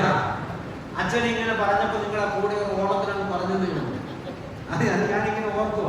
ഈ 33-ാമത്തെ സങ്കീർത്തനം തുടങ്ങുന്നത് ഇങ്ങനെ: അനീതിമാന്മാരെ കർത്താവിൽ ഘോഷിച്ച് ഉല്ലസിക്കുകയും സ്തുതിക്കുന്നത് നേരുള്ളവർക്ക് ഉചിതമല്ലോ. ആ സങ്കീർത്തനങ്ങൾ തെറ്റുകൂടാതെ വേറൊരു വിധത്തിലും വായിക്കാൻ പറ്റും. നീതി കെട്ടവരെ നിശബ്ദരായിരിക്കുകയും സ്തുതിക്കുന്നത് നേരില്ലാത്തവർക്ക് ഉചിതമല്ലല്ലോ. കണ്ണ് കറക്റ്റല്ലേ? കൺമണിക്കാർക്ക് ഒടുവിൽ വായിച്ചതാണ് ഭാഗമാകുന്നതെങ്കിൽ എന്ത് ചെയ്യാനാണ്? നിങ്ങൾക്ക് വല്ലതും മനസ്സിലായോ പ്രിയപ്പെട്ടവരെ? ഇത് നേരെ ചുവപ്പുള്ളവർക്ക് പറയാൻ വെച്ചിട്ടുള്ള വചനമാണ് ഹല്ലേലൂയ. അപ്പോൾ ചുവപ്പ് നേരുള്ളവർ ദൈവത്തെ സ്തുതിക്കട്ടെ. ഹല്ലേലൂയ. ആദ്യം നിങ്ങളോട് ഞാൻ പറഞ്ഞാൽ നിങ്ങൾ ഒരു പ്രാവശ്യം കൂടെ ഇതേക്കുറിച്ച് പറയിപ്പിച്ചാൽ നിങ്ങൾക്ക് പരിക്ക് പറ്റുമെന്ന്. ഇപ്പൊ ചെറിയ പരിക്ക് പറ്റിയുള്ളൂ, ഇനി ഇതിൽ വലിയ പരിക്ക് പറ്റാതിരിക്കാൻ ഞാൻ ഹല്ലേലൂയ പറയുമ്പോഴൊക്കെ നിങ്ങൾ ഉറക്കം തുറന്നുകൊണ്ടിരുന്നാൽ നല്ലത്. ആമേൻ.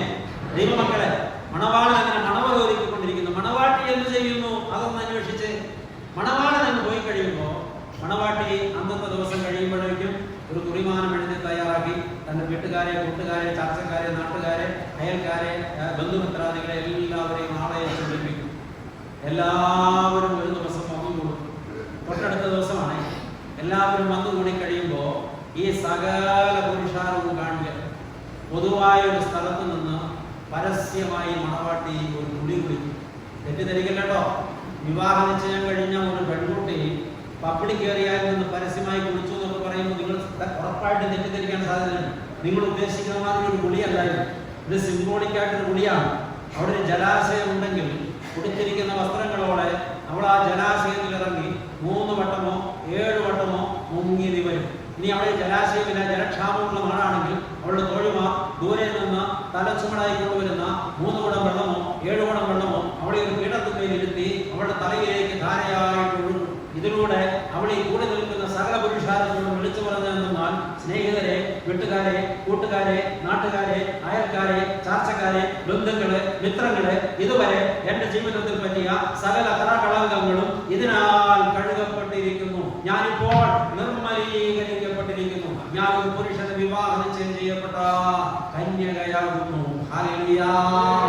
ദൈവമക്കളെ, ചോദിക്കട്ടെ, നിങ്ങൾ ആരെങ്കിലും എപ്പോഴെങ്കിലും എന്നെങ്കിലും ഒരിക്കൽ ഇതുപോലെ ഒരു പരസ്യമായ ഒരു പൊതുവായ സ്ഥലത്ത് വെച്ച് പരസ്യമായി കുളിച്ചിട്ടുണ്ട്?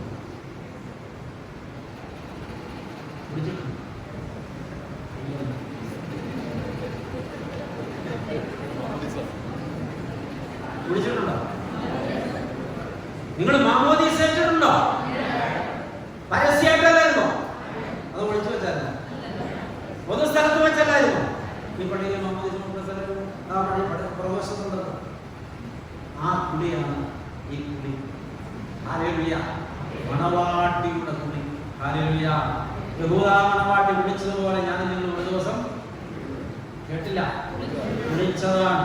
കുളി കഴിഞ്ഞ് അന്തഃപുരത്തിൽ ചെന്ന് ഈറൻ മാറിയ ഈ മണവാട്ടി ഈ മണവാളൻ കൊടുത്ത് പെട്ടി തുറന്ന് അതിനകത്ത് രണ്ടാമത്തെ കുപ്പി എടുത്ത് തുറക്കും.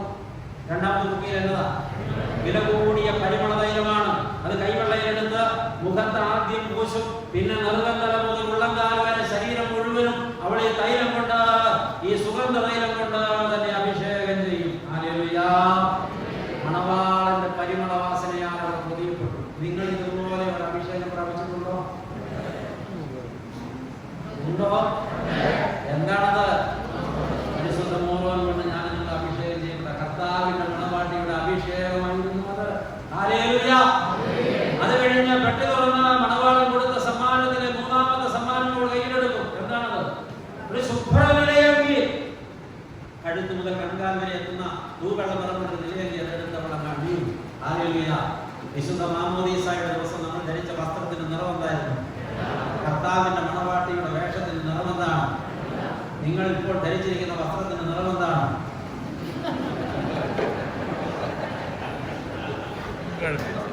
നിങ്ങൾ ആലയത്തിലേക്ക് വന്നത് മണവാളനെ കാണാൻ ഉദ്ദേശിച്ചാണോ? നിങ്ങൾ ഇന്ന് ആലയത്തിലേക്ക് പുറപ്പെട്ടു വരുമ്പോൾ നിങ്ങളുടെ മണവാളനെ കുറിച്ച് വല്ല വിചാരവും ഉണ്ടായിരുന്നോ? നിങ്ങൾ കറുത്ത മേശയ്ക്കായിട്ട് ദൈവസന്നിധിയിൽ അടുത്ത് വരുമ്പോൾ നിങ്ങൾക്ക് നിങ്ങളുടെ മണവാളനെ കുറിച്ച് വല്ല വിചാരവും ഉണ്ടോ? മണവാളനെ കാണാൻ പോകുമ്പോൾ മണവാട്ടിയുടെ വേഷം ധരിക്കണ്ടേ? വേണ്ടേ? വേണ്ടേ? സംഭവിച്ചിട്ടുണ്ടോ? ശുഭ്രവസ്ത്രധാരിയ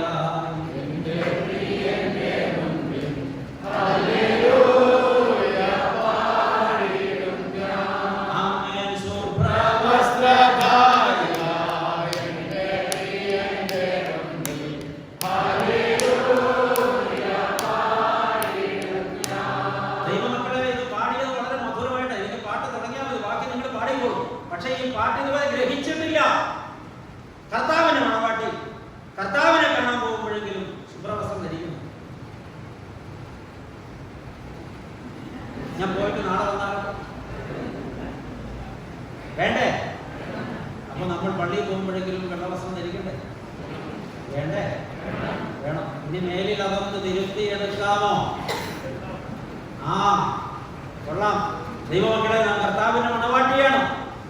അതിനടുത്ത വേഷം ധരിക്കണം. ഇത് കഴിഞ്ഞ ആ പെട്ടി വീണ്ടും തുറന്ന് അതിനകത്ത് സാധനങ്ങളുണ്ട്. എന്താണ്?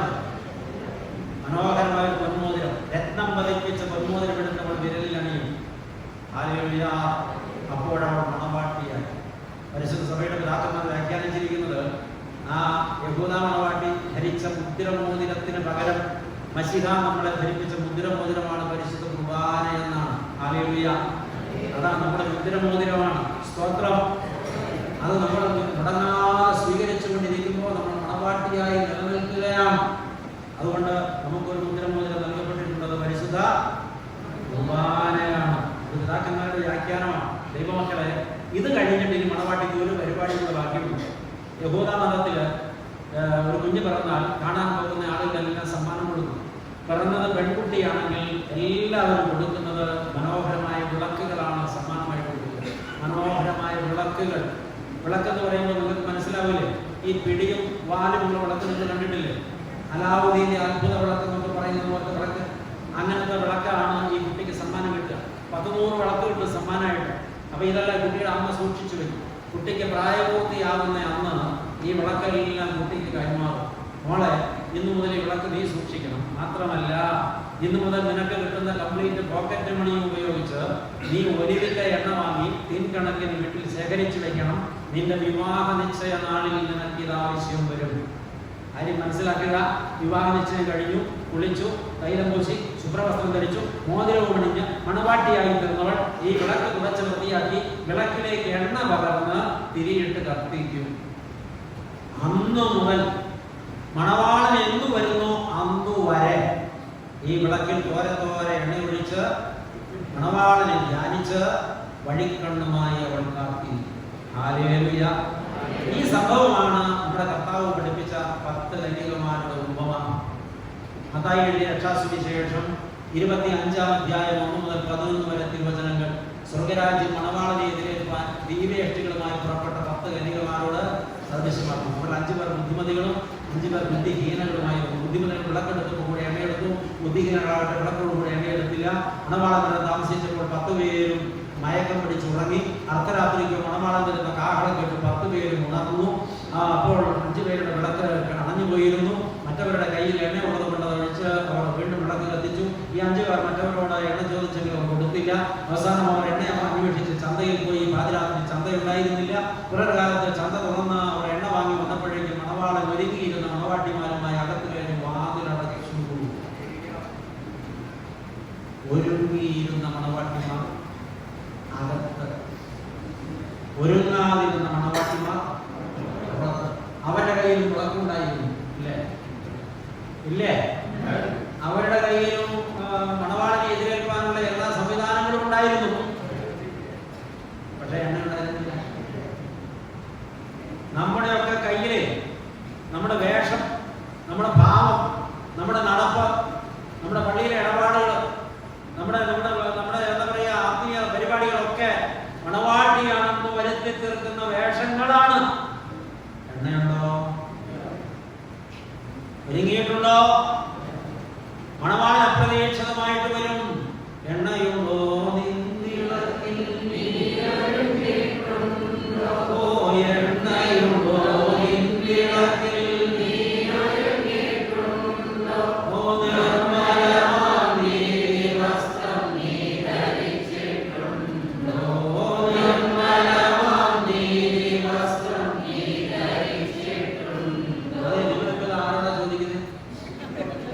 ഞാൻ നിങ്ങളോട് ഈ ചോദ്യം ചോദിക്കാൻ ഉദ്ദേശിച്ചാണ് പാട്ട് തുടങ്ങിയത്.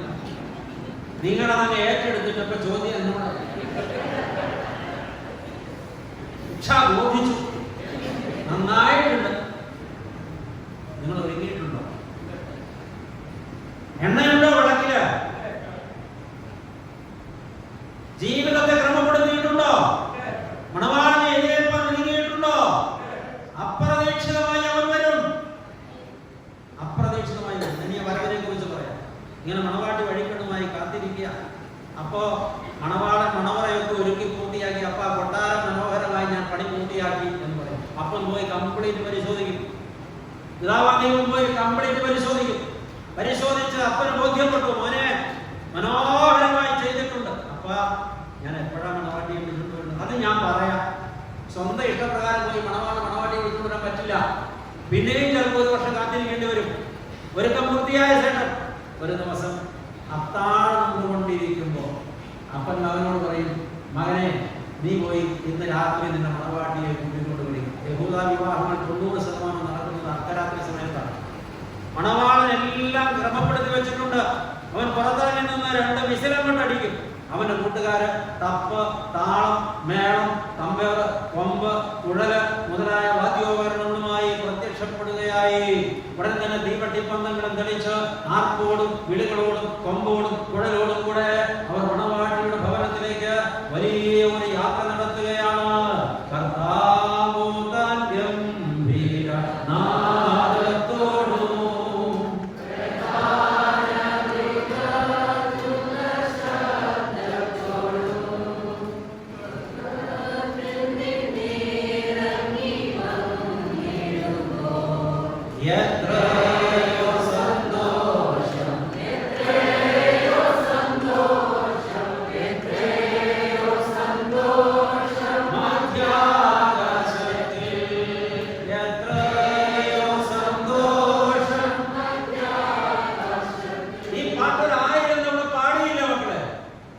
എന്താണ് രംഗമെന്ന് മനസ്സിൽ കണ്ടിട്ടുണ്ടോ? ഇതാണ് സംഭവം. മണവാളൻ പരിവാര സമേതനായി കർത്താവ് ഗംഭീരനാദത്തോടും പ്രധാനദൂതന്റെ ശബ്ദത്തോടും ദൈവത്തിന്റെ കാഹളത്തോടും കൂടെ സ്വർഗത്തിൽ നിന്ന് ഇറങ്ങി വരുന്ന രംഗമാണ്. ഹല്ലേലൂയ. എന്തിനാ മണവാട്ടിയെ ചേർക്കാൻ? നീയും ഒരുങ്ങിയിട്ടുണ്ടോ? എന്ന മണവാളനെ മറന്ന് ഈ ലോക ഇമ്പങ്ങളിൽ മുഴുകി, മദ്യത്തിന്റെ ലഹരിയിൽ മുങ്ങി, വ്യഭിചാര സുഖത്തിൽ മുങ്ങി, ഈ ലോകത്തിന്റെ ആഡംബരങ്ങളിൽ മുങ്ങി, നീ നിന്റെ മണവാളനെ മറന്ന്, നീ ദൈവത്തിന്റെ മണവാട്ടിയാണെന്ന് ചിന്ത മറന്ന്, നീ നിന്റെ പാപാസക്തികളിൽ മുഖരിതനായി ജീവിക്കുമ്പോ നിന്റെ മണവാളൻ വന്നാൽ ചേതം വരും കുഞ്ഞ്. അതുകൊണ്ട് സമയത്തും അസമയത്തും ഒരുങ്ങി നിൽക്കണം. എന്തുകൊണ്ട് ഞാൻ ഒരുങ്ങി നിൽക്കണം? രണ്ട് ഉത്തരം പറഞ്ഞു. ഒന്നാമത്തെ ഉത്തരം മരണം എപ്പോൾ വരുമെന്നറിയായികയാൽ ഒരുങ്ങി നിൽക്കും. രണ്ടാമത്തെ ഉത്തരം മണവാളൻ എപ്പോൾ വരുമെന്നറിയായികയാൽ ഒരുങ്ങി നിൽക്കും. മൂന്നാമത്തെ ഉത്തരം 5 മിനിറ്റ് സമയം. മൂന്നാമത്തെ ഉത്തരം എന്തായിരിക്കും? അത് ഞാനൊരു പാട്ട് പാടാം, അറിയാത്തവരും കൂടെ പാടും. യജമാനൻ വരുമന്നേ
എല്ലാവരും പാടി ഭയങ്കര സന്തോഷമായി.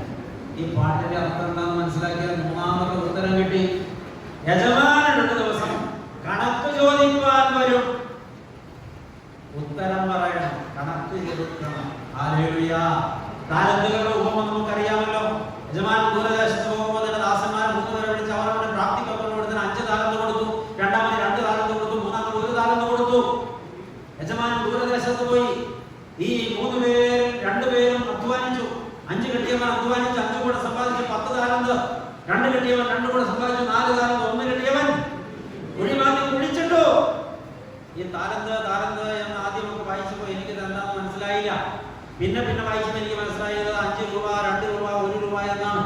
പിന്നെ കുറച്ചുകൂടെ വലുതായി കഴിഞ്ഞപ്പോൾ എനിക്ക് താലന്ത് എന്താണെന്ന് മനസ്സിലാക്കണമെന്ന് ചിന്തയുണ്ടായി.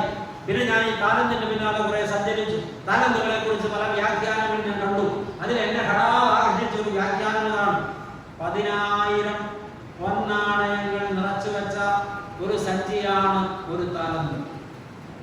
എങ്ങനെ 10,000 ഇപ്പൊ മനസ്സിലാകുന്ന ഭാഷ പറഞ്ഞാൽ 10,000 കുതിരപ്പവൻ നിറച്ചു വെച്ച ഒരു സഞ്ചിയാണ് ഒരു താലന്ത്. അതിനകത്ത് 10,000 പവൻ ഉണ്ട്. ഒരു പവനിപ്പോ എന്താ വില? 1,00,000 നിൽക്കില്ല. ആവറേജ് 1,00,000 നമുക്ക് സമാധാനം കിട്ടാം. അപ്പോ 50,000 പൊൻപണമുണ്ട് അവന്റെ കയ്യിൽ. എത്ര കോടി രൂപയുടെ മുതലാ? ദൈവമക്കളെ, താലന്ത് അത്ര ചെറിയ സാധനമൊന്നുമല്ല. അവൻ അതുകൊണ്ട് അധ്വാനിച്ച് അത്ര കൂടെ സമ്പാദിച്ചു. 2 താലന്ത് കിട്ടിയവൻ അതുകൊണ്ട് അധ്വാനിച്ച് 2 കൂടെ സമ്പാദിച്ചു. ഇപ്പോ ഒരുവന്റെ കയ്യിൽ 10 സഞ്ചിയും രണ്ടാമന്റെ കയ്യിൽ 2 സഞ്ചിയും. 1 സഞ്ചി കിട്ടിയവൻ എന്ത് ചെയ്തു? ഒഴിച്ചിട്ടു. വെൺമണി പഞ്ചായത്തിലെങ്ങും 5 താലന്ത് കിട്ടിയവൻ താമസമില്ല. ഈ ഇടവകയിലെങ്ങും 2 താലന്ത് കിട്ടിയവനും താമസമില്ല. 1 താലന്ത് കിട്ടിയവർ ഇവിടെ വന്നിട്ടുണ്ട്. നിങ്ങൾക്ക് അവനെ കാണണമെന്ന് ആഗ്രഹമുണ്ടോ? കാണിച്ചുതരാം. വീട്ടിൽ ചെന്ന് കണ്ണാടി നോക്കി പുറത്തിരുന്നവർക്ക് പെട്ടെന്ന് കാര്യം മനസ്സിലായി. ദൈവമക്കളെ, ഉത്തരം പറയാൻ ഒരുങ്ങിക്കൊള്ളണം.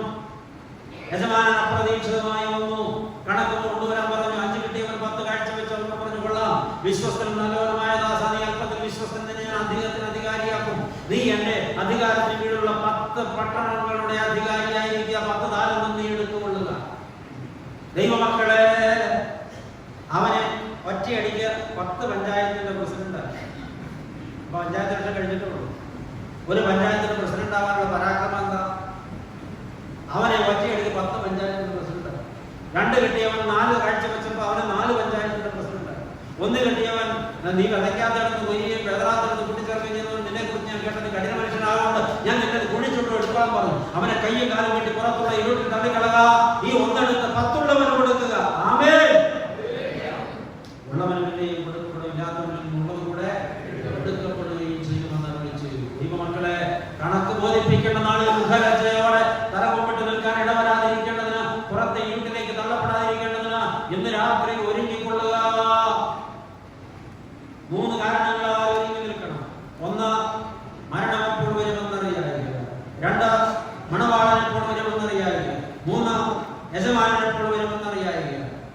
ഒരുങ്ങുക, ഒരുങ്ങുക, ഒരുങ്ങുക. ഇപ്പോഴാണ് സുപ്രസാദം. ആദ്യം പറഞ്ഞത് മറക്കരുത്. ഇനി അടുത്ത നിമിഷത്തിൽ എനിക്ക് നിങ്ങൾക്ക് ഗ്യാരണ്ടി ഇല്ല. ഇനി ഒരു അവസരം കൂടെ കാത്തിരിക്കരുത്. ദൈവമക്കളെ മാനസാന്തരപ്പെടേണ്ടത് ഇന്നാണ്. ഇതാണ് ആ ദിവസം. ഇപ്പോഴാണ് ആ സമയം. തലകളെ വന്നാൽ കണ്ണുകളെ ഹൃദയങ്ങളൊന്ന് പൊത്തി ഉള്ളൊന്ന് സ്വന്തം തെറ്റിനെ ഒന്ന് ബോധ്യപ്പെട്ട ചങ്ക് തകർന്ന് തമ്പുരാനോട് വാർത്ത പ്രാർത്ഥിച്ചത്. 2026 ജാനുവരി മാസം 8-ാം തീയതിയുള്ള പ്രഭാതം കാണുവാൻ, ഈ പ്രദോഷം കാണുവാൻ ഞങ്ങൾക്ക് ഭാഗ്യം തന്നു. ഇനിയൊരു പ്രഭാതം കൂടെ ഞങ്ങളുടെ ജീവിതത്തിൽ ഉണ്ടോ എന്ന് ഞങ്ങൾക്ക് അറിയില്ല.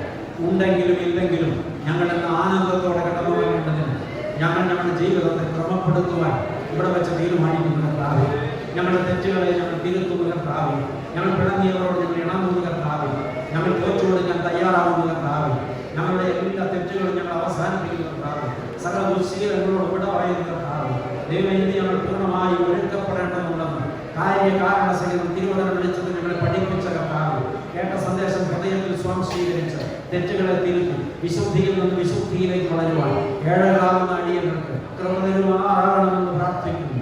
കർത്താവേ, ഈ ആലയത്തിൽ നിന്ന് ഈ സന്ദർഭത്തിനുള്ളിൽ നിന്റെ വചനം കേട്ടുകൊണ്ടിരുന്ന ഒരു കുഞ്ഞു പോലും പുറത്തെ ഇരുട്ടിലേക്ക് തള്ളപ്പെട്ടു പോകുവാൻ ഇടവരരുത് കർത്താവ്.